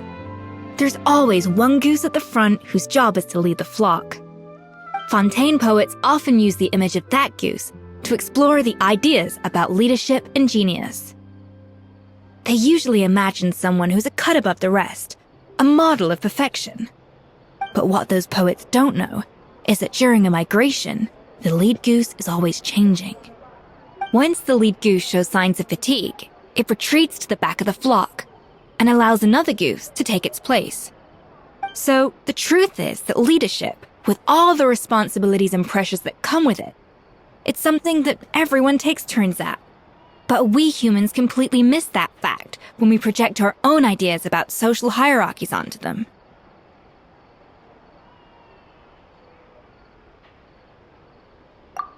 I guess what I'm saying is, I don't buy into this notion that there's some sort of gulf between normal and genius.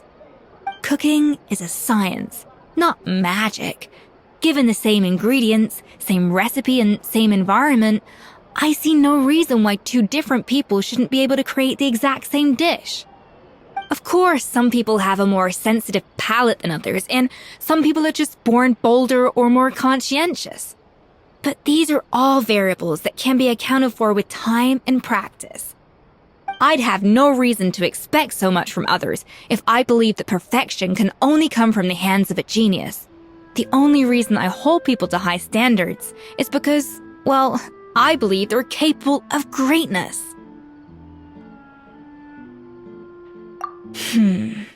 Okay, I've made up my mind. I'm gonna get to the bottom of why Savannah failed. And come tomorrow, I'll give her the scolding of her life, pointing out all the mistakes she's made along the way. Then she'll finally see the error of her ways.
Why are we here so early? Our meeting with Van Gem isn't for a while.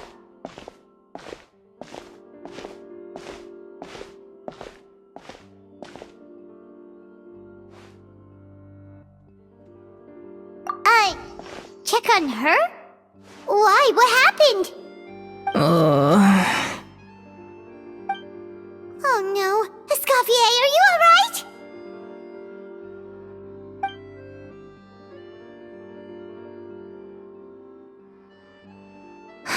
I'm fine. Just need to get some more coffee in me. Huh? What happened to my coffee? Did I really drink it all?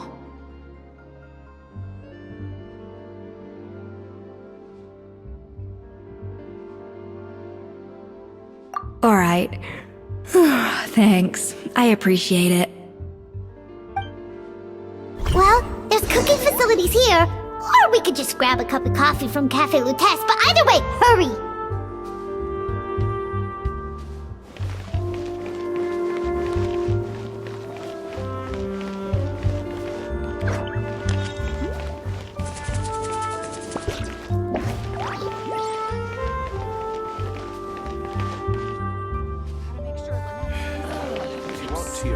Just help yourselves.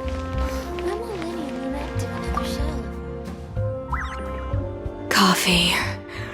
Need coffee.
Coffee.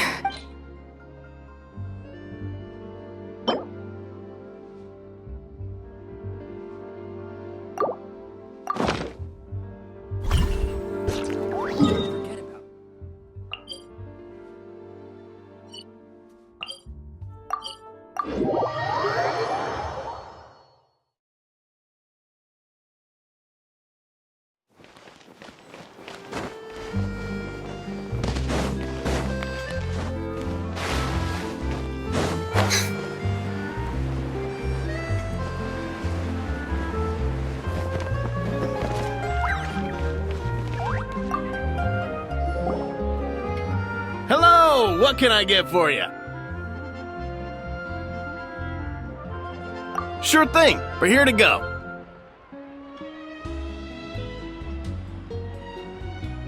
Huh? Oh, I see. First cup of the season. Yeah, I get it. Young people these days do love their little surprises.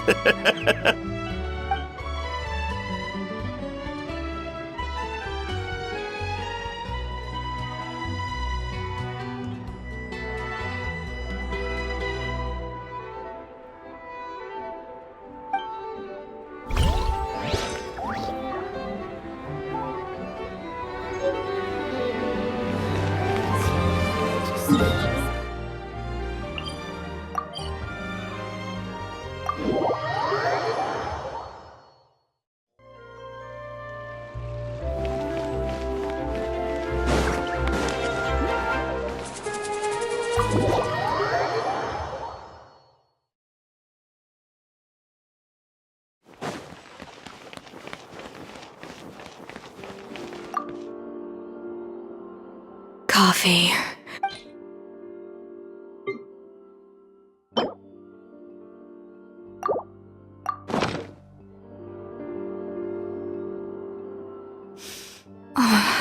smell coffee. I feel much better now. Thank you so much, Traveler and Paimon. Glad to hear it, but make sure to catch up on your sleep when you get the chance. I think I figured out where the problem lies. Honestly, it's ridiculous. I don't know whether to laugh or cry. Wait, what investigation? What are you guys talking about? I'll save it for when everyone else gets here. It's so stupidly small, I can't believe it's caused so much drama.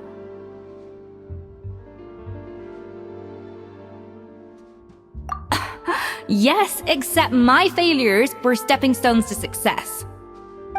Escoffier! Have you seen Savannah? Huh? No, not since yesterday. Why? What's wrong? After seeing her home yesterday, we were all a little concerned about how she was doing. So, I dropped by her place early this morning to check on her. Only to find an empty house with the doors wide open. I left Alphonse and the others to keep watch at her home while I checked the Hôtel de Bord. I'm worried something bad might have happened. If she's not here, then where could she be? Boss, Escoffier, bad news. Alphonse? You're supposed to be keeping watch at Savannah's house.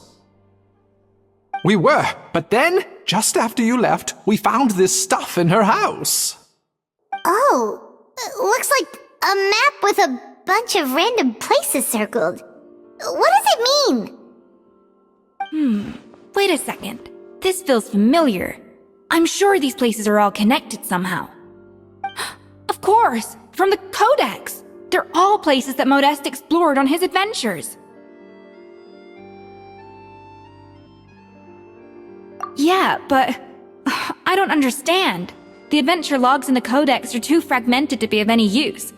How come this map shows all the missing details? The Codex de Bord? Then, this place marked in red out at sea. Could that be the fabled birthplace of Gâteau de Bord?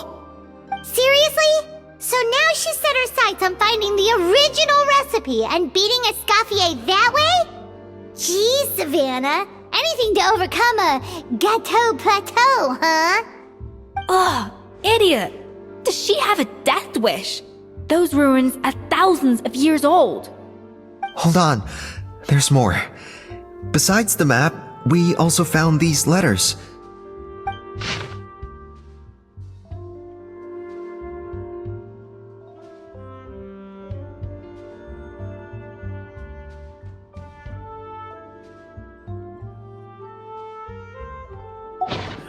It was you. You let the Lumaline through, didn't you? It sounds like a threat letter. Does this mean that Savannah was responsible for the safety incident? And not Monica after all? Retrieve the Codex by any means necessary. So the cooking contest and the cheating. Someone else was behind her pulling the strings? She's keeping the true recipe to herself. Ugh, this is all such a mess. Paimon needs a second to process this. First, we thought that Savannah forced Monica to cheat in the cooking contest. But now, it turns out that someone else forced Savannah to force Monica to cheat?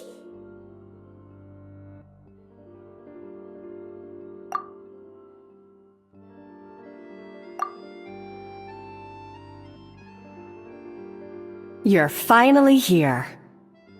Of course. I should have put two and two together as soon as I read your threat letter. The food safety incident, the demand for a cooking contest, the instruction to blackmail Monica, even the suggestion that Escoffier was keeping secrets from me. It was all part of your grand plan, wasn't it, Monica?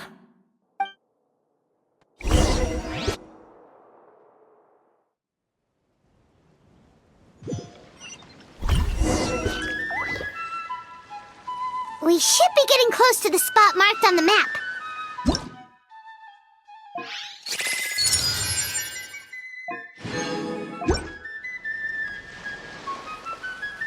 Of all the stupid things she's done, this really takes the cake.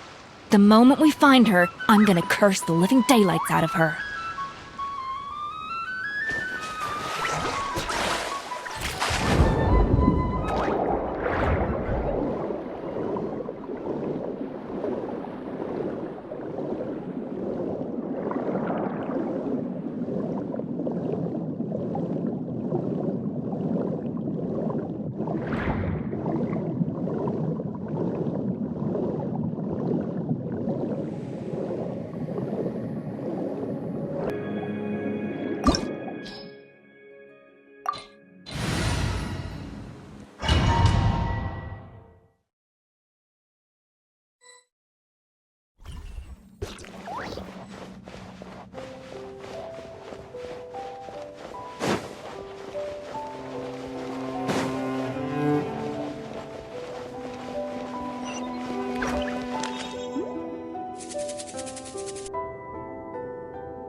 Whoa! This place looks like an underwater restaurant, doesn't it? Suddenly, the idea of an adventure chef finding secret ingredients makes a whole lot more sense. I think Modest's codex mentioned this place. A public bath from the time of Remoria. So yeah, definitely the kind of place that would have served food and drinks. Huh? Some blubber beasts have come to join the party? How did they get here?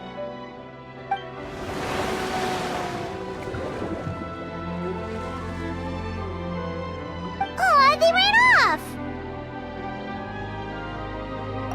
That could be easier said than done. Something's blocking the entrance. Well, did Modeste mention it in his adventure logs by any chance? They must have gotten through somehow. Good point. Yes, that's right. It's coming back to me now. We prepared a banquet for our shy little guests, and as the food flowed away on the current, they broke into a joyous chorus, and the path opened to us. We have to feed the blubber beasts? With what? There's nothing here besides rocks, maritime flowers, and lumitoile. See, this is why you should always bring snacks. You never know when you're gonna need them. Now we have to head all the way back to shore and grab some. There is no time for that. Maritime flowers and lumitoile will have to do. They may not look appetizing to us, but who knows? They could be blubber beast delicacies. Wait, we're seriously gonna try this?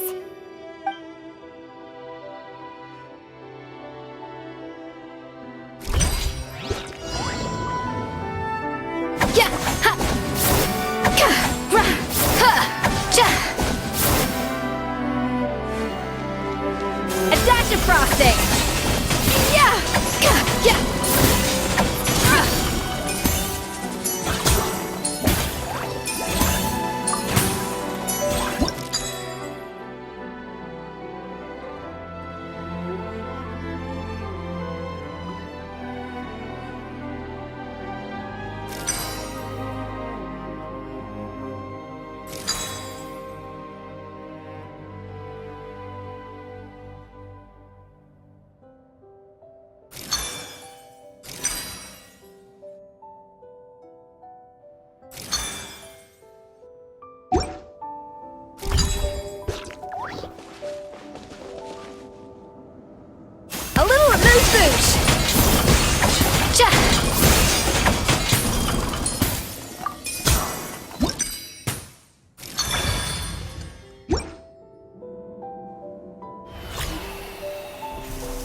Beasts or not, are we sure this stuff is edible?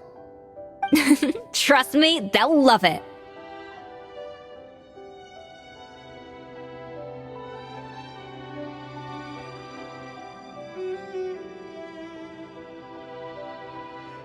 Oh, good good question. If we try to put them in the pool, we'll probably just scare them off again, and who knows how long they'll be gone. Yes, we can't afford to wait for them to double back. Oh, what was it that Modeste said again? Something about the food flowing away on the current.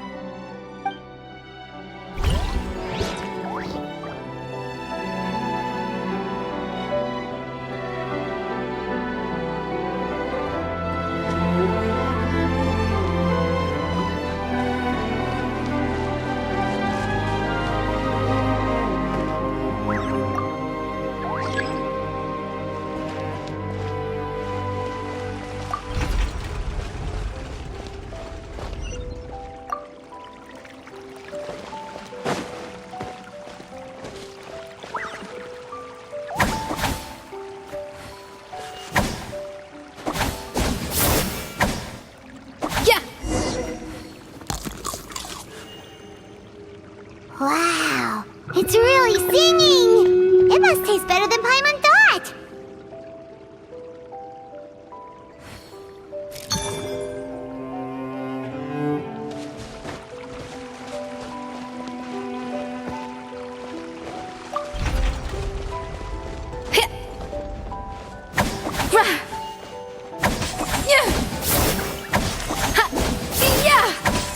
The tracks turned back again. Oh, so annoying.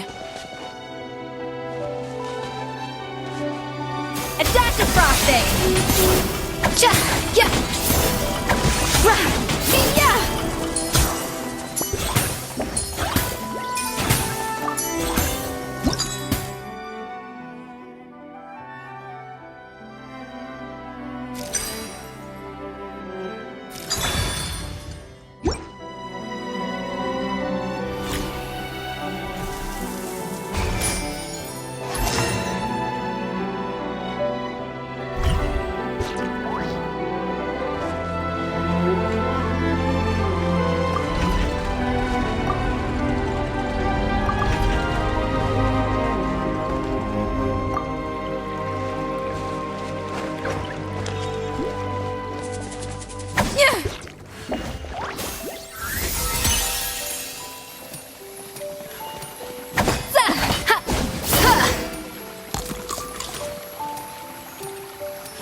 Open! Ooh,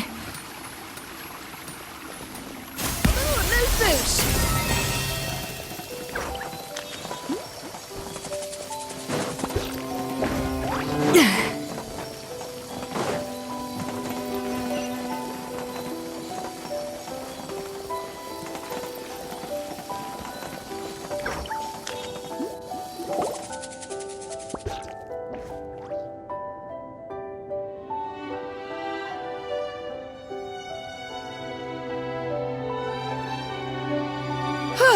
Hey, give me your water.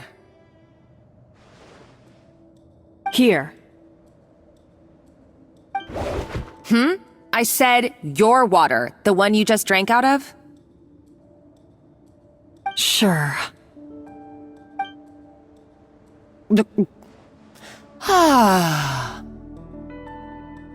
All those years slaving away under Escoffier, and then you. Today, it's finally paying off. Not only have I found the ruin that Savelli kept hidden, but I also get to boss you around like my little lapdog.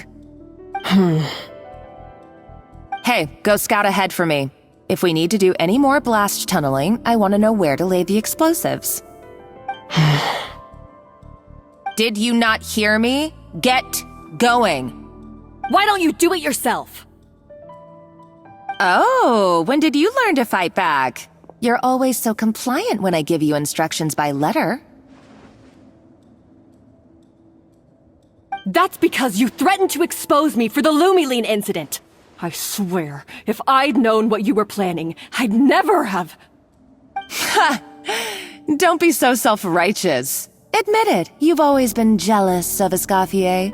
That's why you lapped up everything I told you.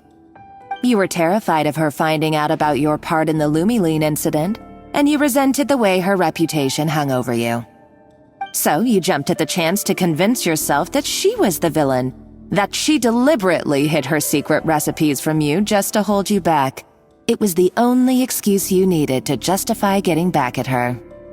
First, idolization, then jealousy, suspicion, and self-deception. That's what this comes down to. It was the same story with Savelli and my ancestor. He offered Modeste his friendship only to murder him out of vanity. He promised to explore the world with him, only to later destroy all records of their adventures. It's a miracle I even found this place. You have no idea the countless hours I spent piecing it all together. So you see, you're no better than Savelli. If you can't beat him, betray him, right? I am no Savelli, nor will I ever be.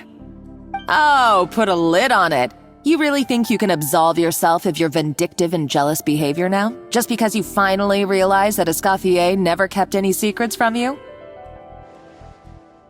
You didn't show any remorse when she left, or in the cooking contest. Why start now? You have no right to redemption. You're right.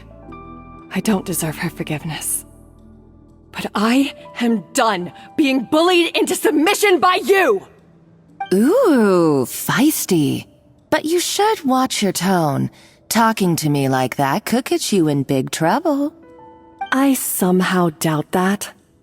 Since I poisoned both our water bottles. What? Ever since I learned the truth, I've been biding my time, waiting for this moment. You've played me like a fiddle for so long, and now this is payback! But you drank it too! It's what we both deserve. This is the price we must pay for betraying Escoffier. You'll die here with me, Monica! You.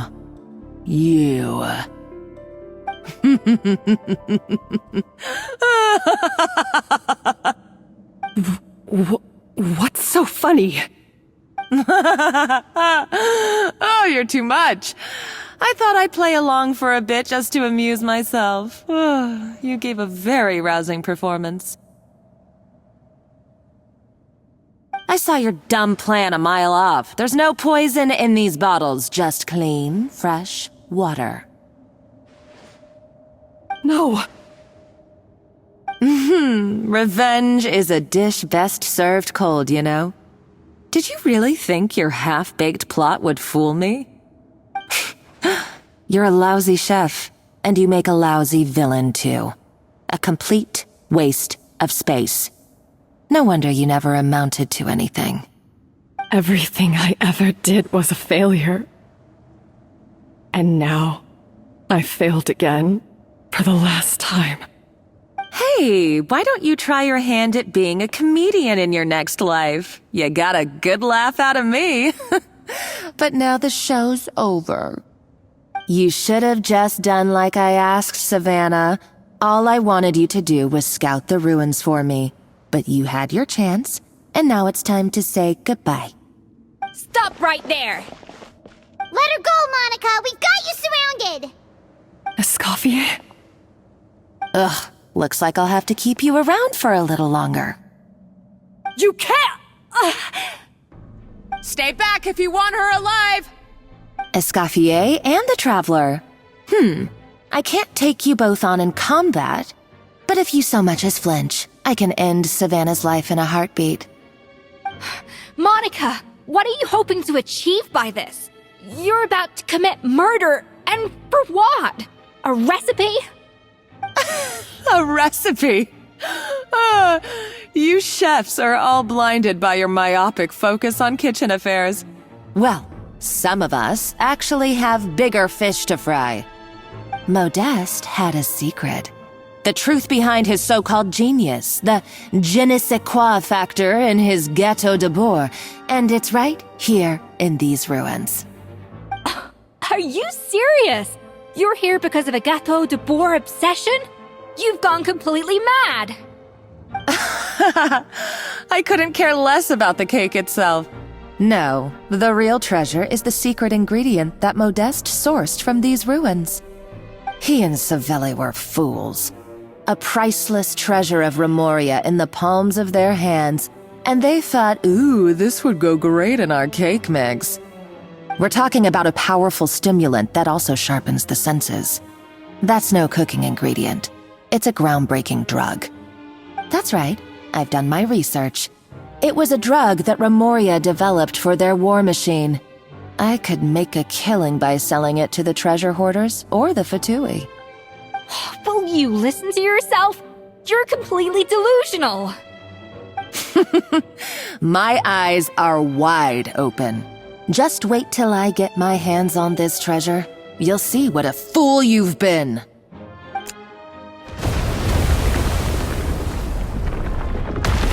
Wait, what's that sound? Just when I thought she couldn't get any crazier.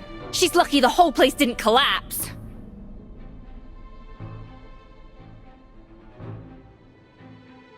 Uh-oh, Savannah's gone too! Monica must have taken her. Oh, what a coward. She's only taken her hostage because she knows that she's no match for you.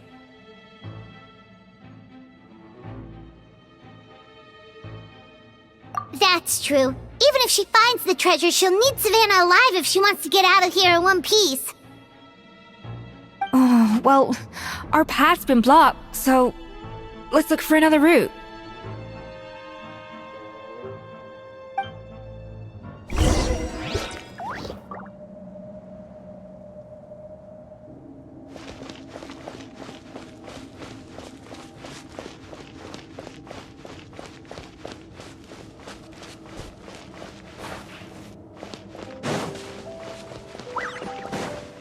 The water looks pretty deep here. Maybe it leads somewhere.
They were probably awakened by the explosion just now. Alright, Nice Skills 101. Time for some rough chopping.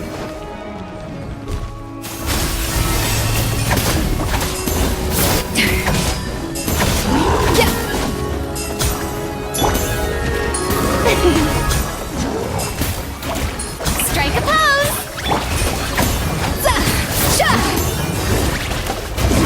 The audacity!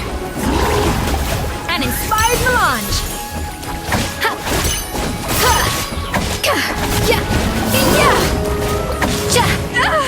The taste isn't Right.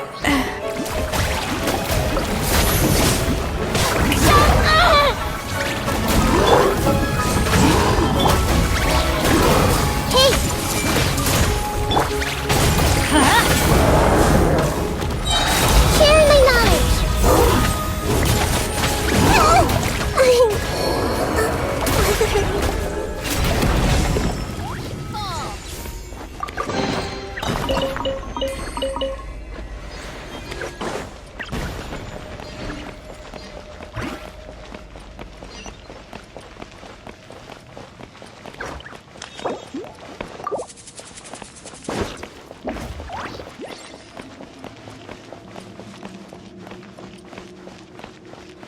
Another door?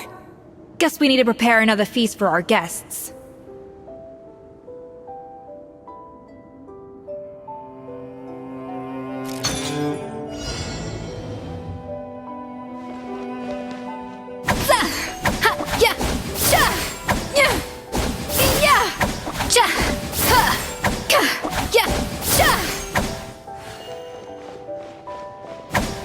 A dash of frosting!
It seems to really like the texture of Rome maritime flowers.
To the freezer! Teamwork is dreamwork! Let's light it up!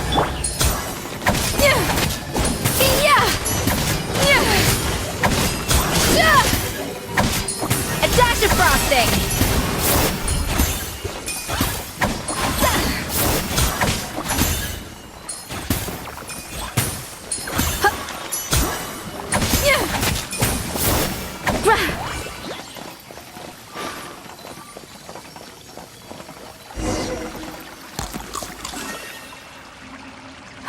I never knew you could process Lumitwol like that. Alright, I've got to jot this down. Lumitwols and maritime flowers. This could open the door to a whole new world. Yep, that's literally the plan. Wait, hold on. Which door are you talking about?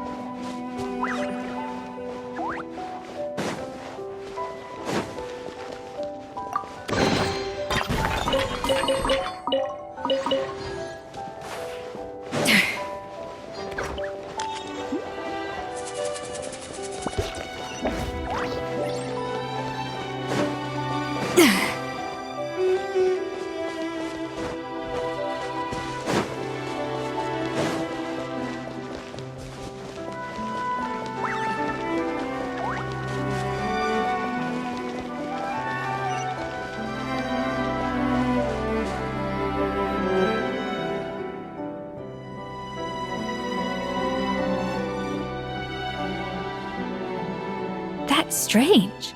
These don't look Romorian to me. More like last century Fontaine. Adventurers from last century Fontaine, huh? Oh, Modeste and Savelli, do you think they camped here? By the looks of it, this was a one-person camp. They adventured together, but maybe one of them came back alone at a later date.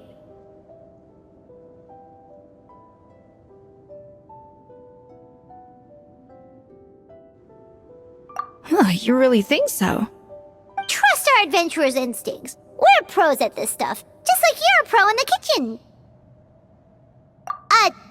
Okay, well, the Traveler has more adventuring experience overall, but Paimon's definitely a pro rummager from all those treasure chests. Darn it! Paimon was just about to show off her rummaging skills! Huh, no kidding. Are all adventurers so obsessed with journaling?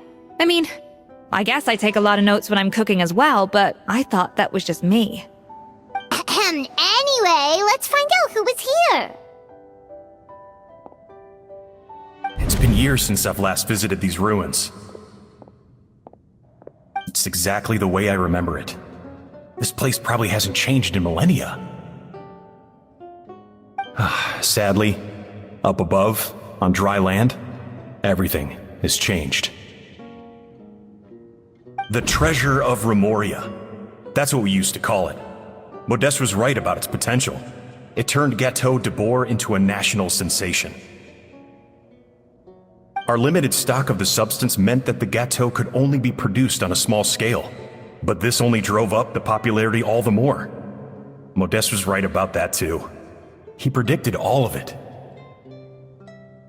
He was praised as a genius, while I, as the one person who'd ever disagreed with him, was labeled a talentless fool. Modeste tried his best to console me, but I knew better than anyone just how great the gulf was between us. Our conversations grew scarce, and we saw less and less of each other.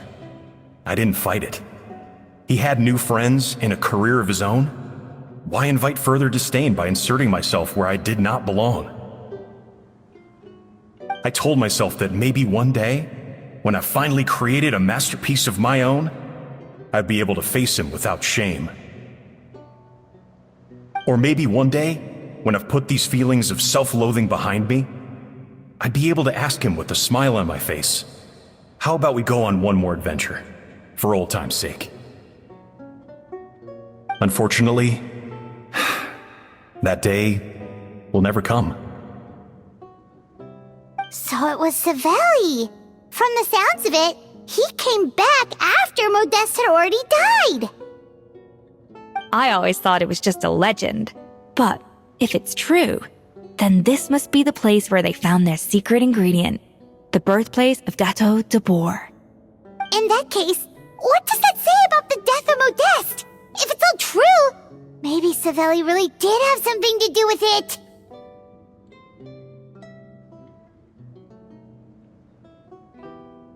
The taste of Gâteau de Bourg has changed. Modeste was convinced of this, even though everyone swore they couldn't tell. Being the perfectionist that he was, he refused to accept even the slightest flaw in his work. He stopped all sales of the product, locked himself away in the kitchen, and worked day and night, vowing to find out where he had gone wrong. But as he baked and taste tested over and over again, he found he only strayed further and further from the original taste. It was only when he was sipping on coffee one day and realized he could not taste the bitterness that the truth finally dawned on him. What had changed was not the gâteau, but his sense of taste. The treasure of Remoria stimulates the senses, taste included, and invigorates the spirit. In the short term, it offers people the ultimate gourmet experience, but in the long term, it dulls their senses entirely. In hindsight, it made perfect sense. After all, why would a culture that sought liberation from the constraints of their bodies care for the loss of their senses? But we realized it too late. We were just too late. Over the course of his many culinary experiments, Modeste exhausted the remaining supply of the treasure of Remoria. He consumed it all himself. The finest culinary talent of his generation now faced a future in which he would never be able to taste anything ever again. Finally, in despair, he took his own life. And because we had become estranged, I cannot be there to stop him, to offer some words of comfort, or even to say goodbye. Yet despite everything, he sent me his final letter. The treasure of Remoria? Guess Monica was really onto something. It really was a kind of drug. So, Modeste chose to end his own life. Then, why all the rumors that Savelli murdered him?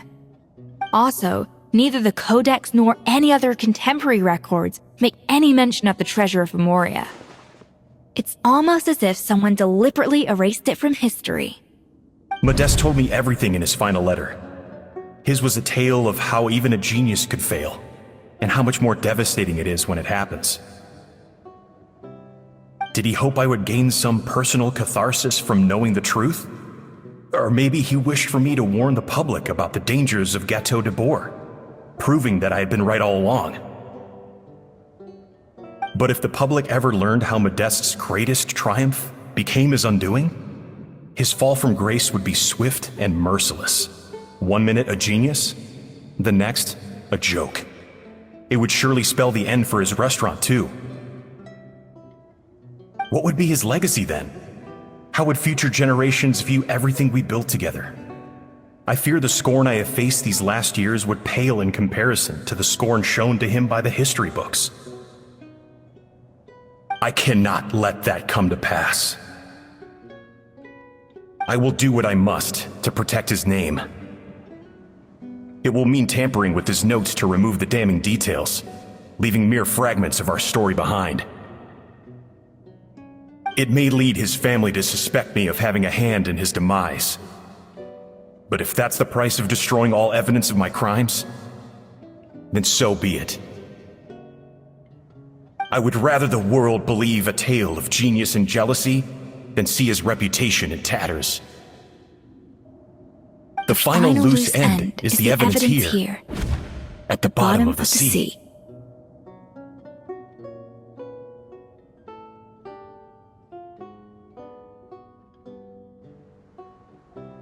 Huh? What's wrong? Didn't we say Savannah should be safe for now? So we thought, but if Monica finds out what happened to the treasure, there's no telling what she might do.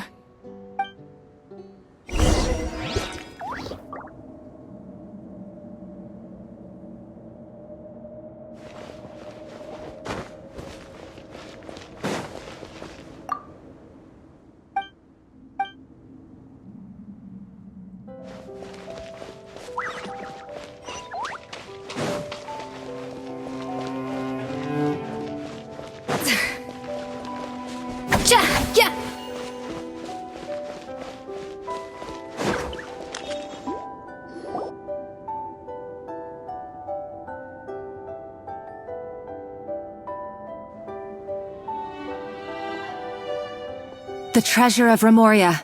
I have found you at last. Savelli, you tried your best to bury the truth, but you underestimated the children of Modeste. Some fragments of his diary escaped your clutches, and we have held on to them for generations. But I have to thank you too, Savannah.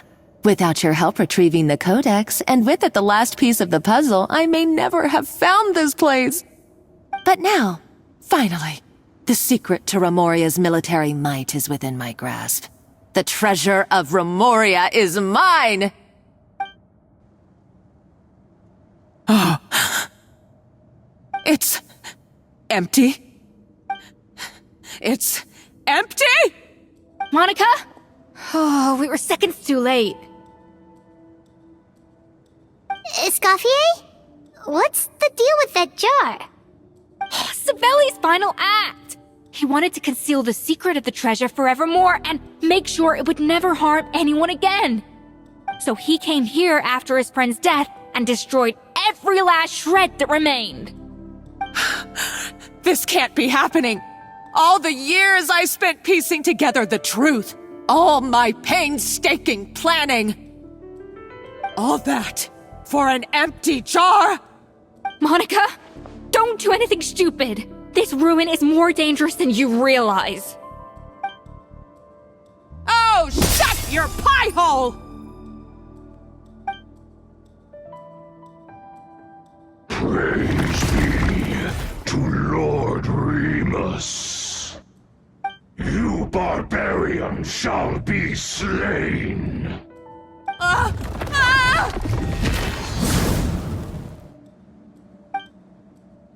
She's a nutcase! A liability to herself and everyone else! Well, now it's up to us to clean up the mess she's made. Take these golems out!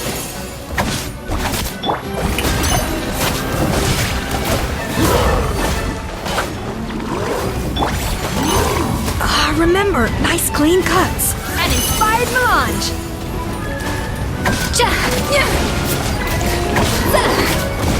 Off to the freezer.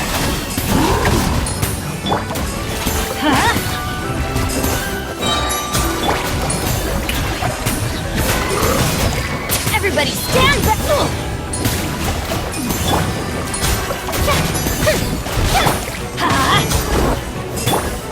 A little amuse-bouche.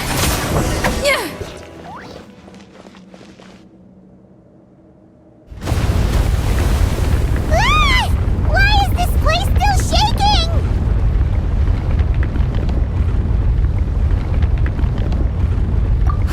Either way, it's all her fault. Enough chit-chat. Let's get out of here, Traveler Escoffier, come on! Okay, I'm coming. Oh, no you don't. If I can't get what I want, neither will any of you. I've got nothing to show for my life's work so far. But if I can take another so-called genius down with me in my final moment, then it was all worth it. You're a psycho!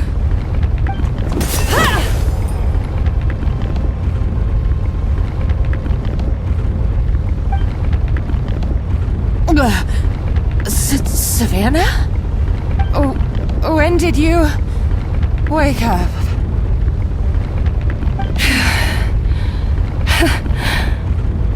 I may be a lousy chef, but it looks like I'm not a complete waste of space.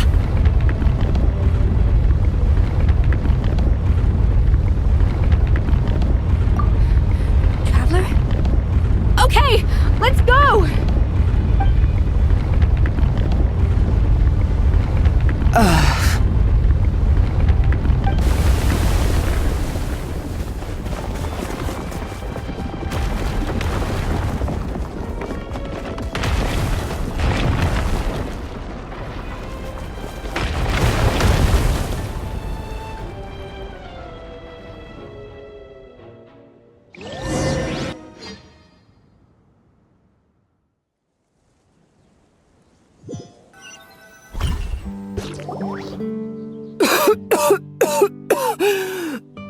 Escoffier!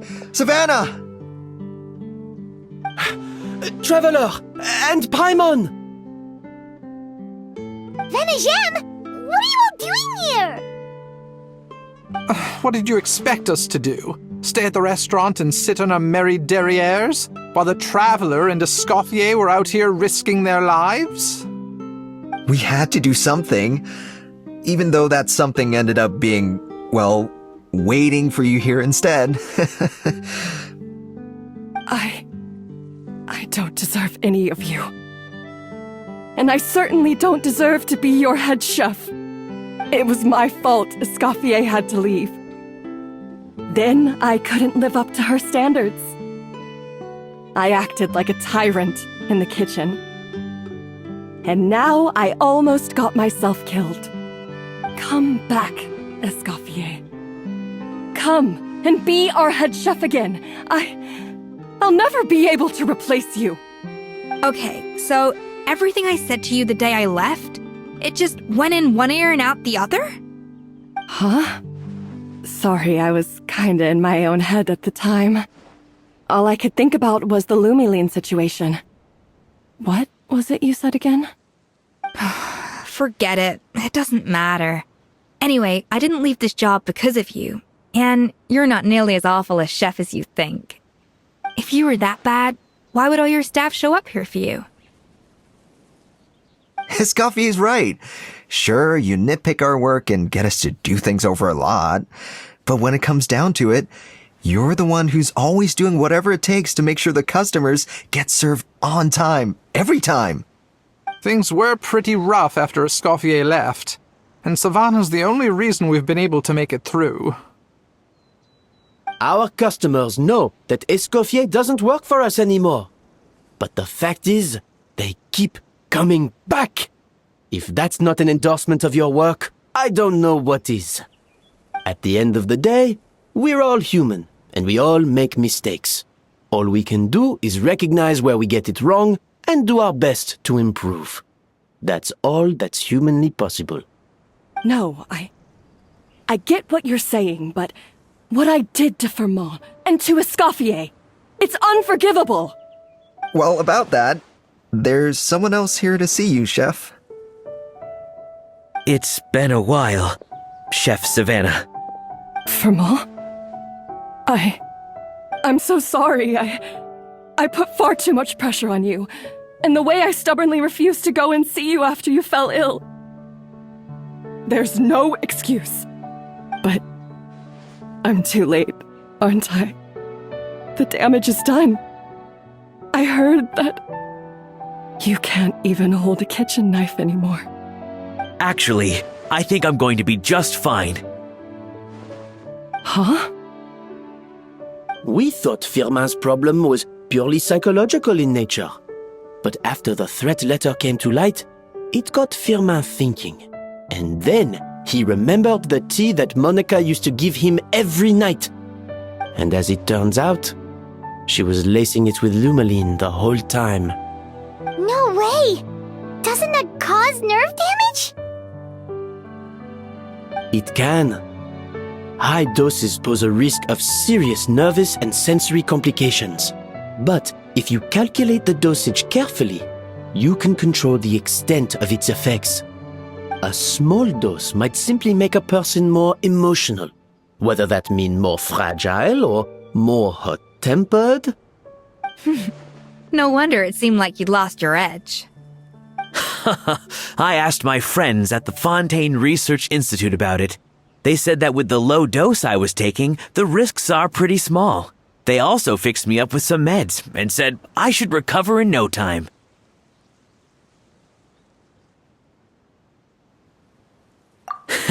Well, that's what happens when you give someone a little bit of hope to cling on to. There's more. We believe that Firmin was likely not Monica's only victim. You mean she poisoned me too?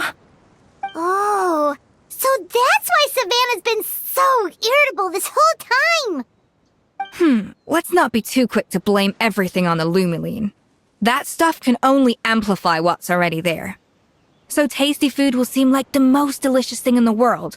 while food you don't particularly care for will become utterly revolting. So you better make sure you reflect on your behavior and apologize to every single person you've wronged. I will. I'm sorry. There's still one question that's really bugging me. Why is it that no matter what I do, my Gâteau de Bourg never tastes the same as yours? Is it just... is it because you're a genius and I'm not? It's because the heating element in your oven is broken, you silly goose. What?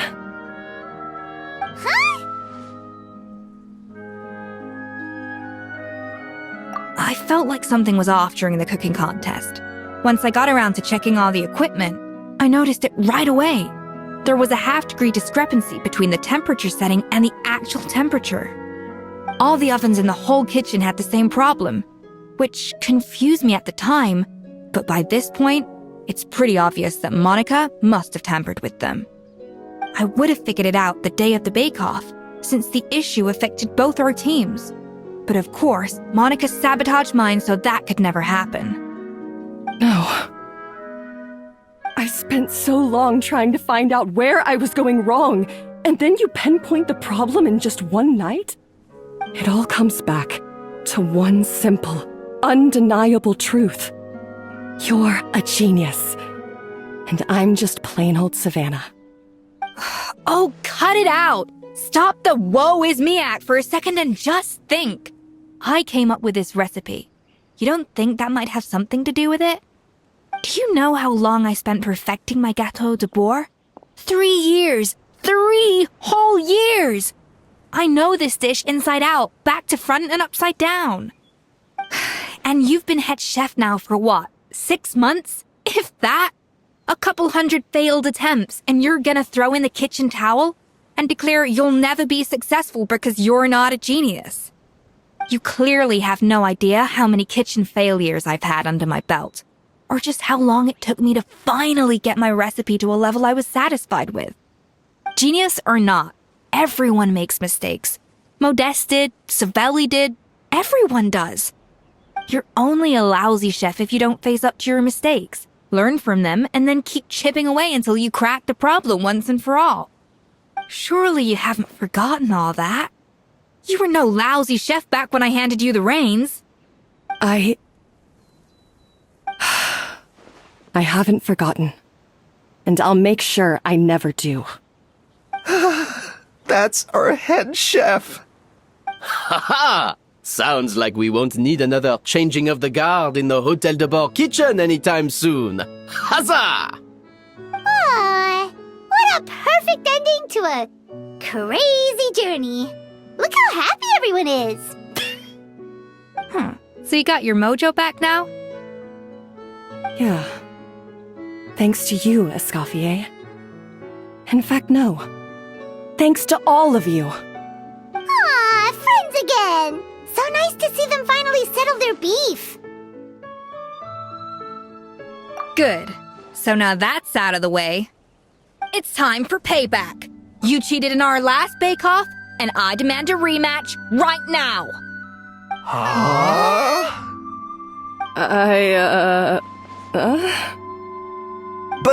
But that was mostly Monica's fault, wasn't it? Right. And also, does it have to be right now? Savannah's only just got her mojo back, and you barely escaped from a death trap. No excuses. This is a cooking contest between 2 top chefs, and nothing will stand in its way. So grab your spatula and get ready, because this rematch is happening today, right now, this instant. Hey, so, this whole time you were salty about losing? The second cooking contest commences now! This time, no more games, and no holding back!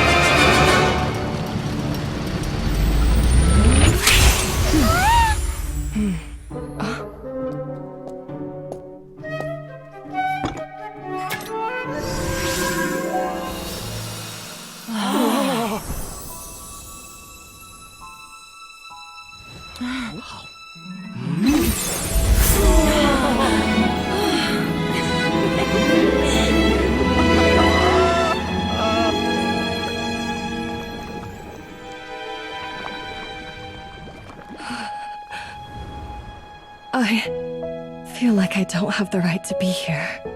Hey, what are you so afraid of? You can't unbake it now. And if you don't serve it, then good or bad, you'll never find out how to improve. If you're too scared to fail, you'll never know what real success tastes like. So? Embrace your failure. Taste it. Digest it. That's the way to success. I don't know. Sounds like it's easier said than done. I'll do it.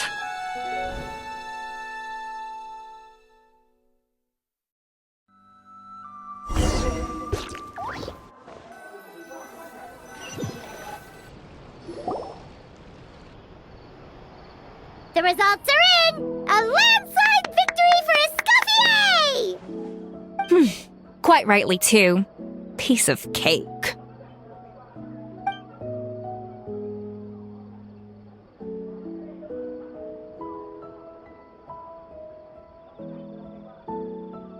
Oh yeah, look at that! Savannah looks pretty chipper too, considering she lost.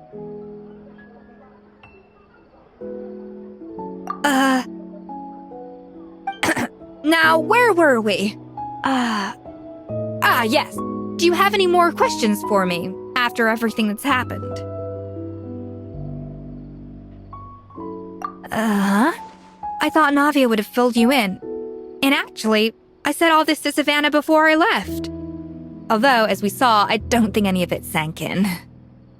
I had 2 reasons for leaving. One was the food safety.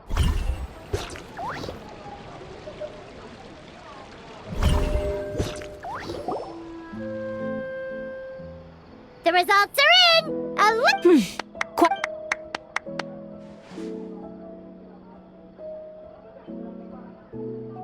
Oh yeah, look at that!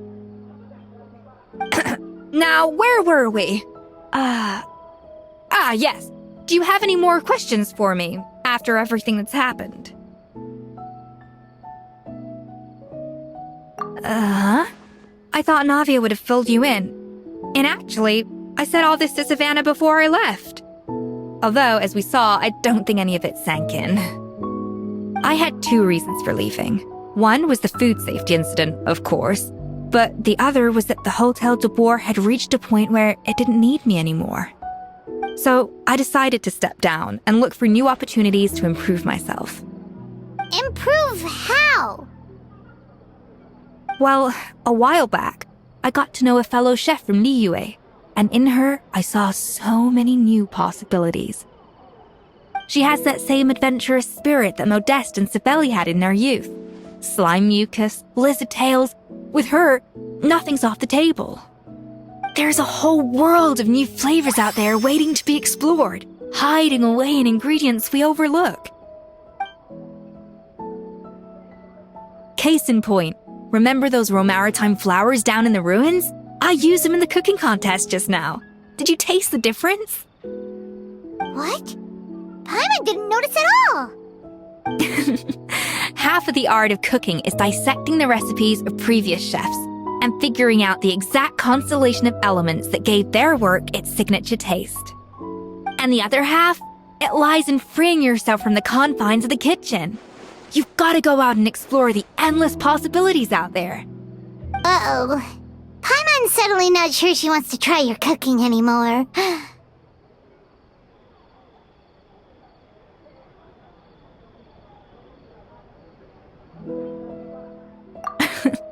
Don't worry, it's not going to be a free-for-all like in Modeste's time.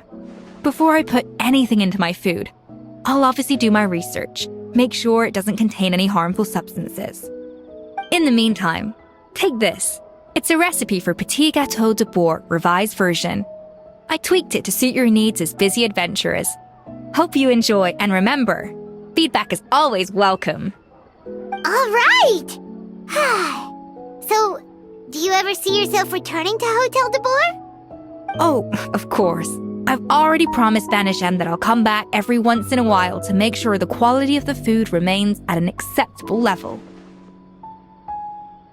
You You know, Paimon's still a little disappointed that we never got to see the treasure of Remoria. Surely Monica wouldn't have gotten drawn in so deeply if it wasn't for all the mystery surrounding the original Gâteau de Bourg. She practically dedicated her life to finding the lost pieces of Modeste's diary, then went to all that trouble to infiltrate the Hôtel de Bourg. And in the end, it was all for nothing. Since you mentioned the treasure, between Modeste's writings and what we saw in those ruins, I think I may have figured out the truth. The so-called treasure of Remoria was most likely a substance that the Remorians extracted from Lumitoiles, better known to us as Lumiline. Huh? So then, why all the hype back in the early days of Gâteau de Bourg? Don't forget, it was a very different era. We could barely even refine sugar back then, so desserts were very much in their infancy. In a world of bland food, it's no wonder that the first thing to really excite people's taste buds took the world by storm. And as for the Lumiline, it may well have been somewhat valuable in ancient times. But these days, it's just another drug from the Fontaine Research Institute. Even if Savelli hadn't destroyed it all, I doubt it would be worth that much these days. So after all that, there was nothing in those ruins but worthless junk. Feels strange to say it, but Paimon almost feels sorry for Monica. She sacrificed it all only to get nothing in return. Hey! Huh? Navia? You just got back from that underwater ruin, right? Well, check it out. They ran a special issue. Did you see anything like this down there? Freshly unearthed from the ruins of Remoria. A magnificent jar thought to be over 1,000 years old. Experts say it has immense artistic and historical value.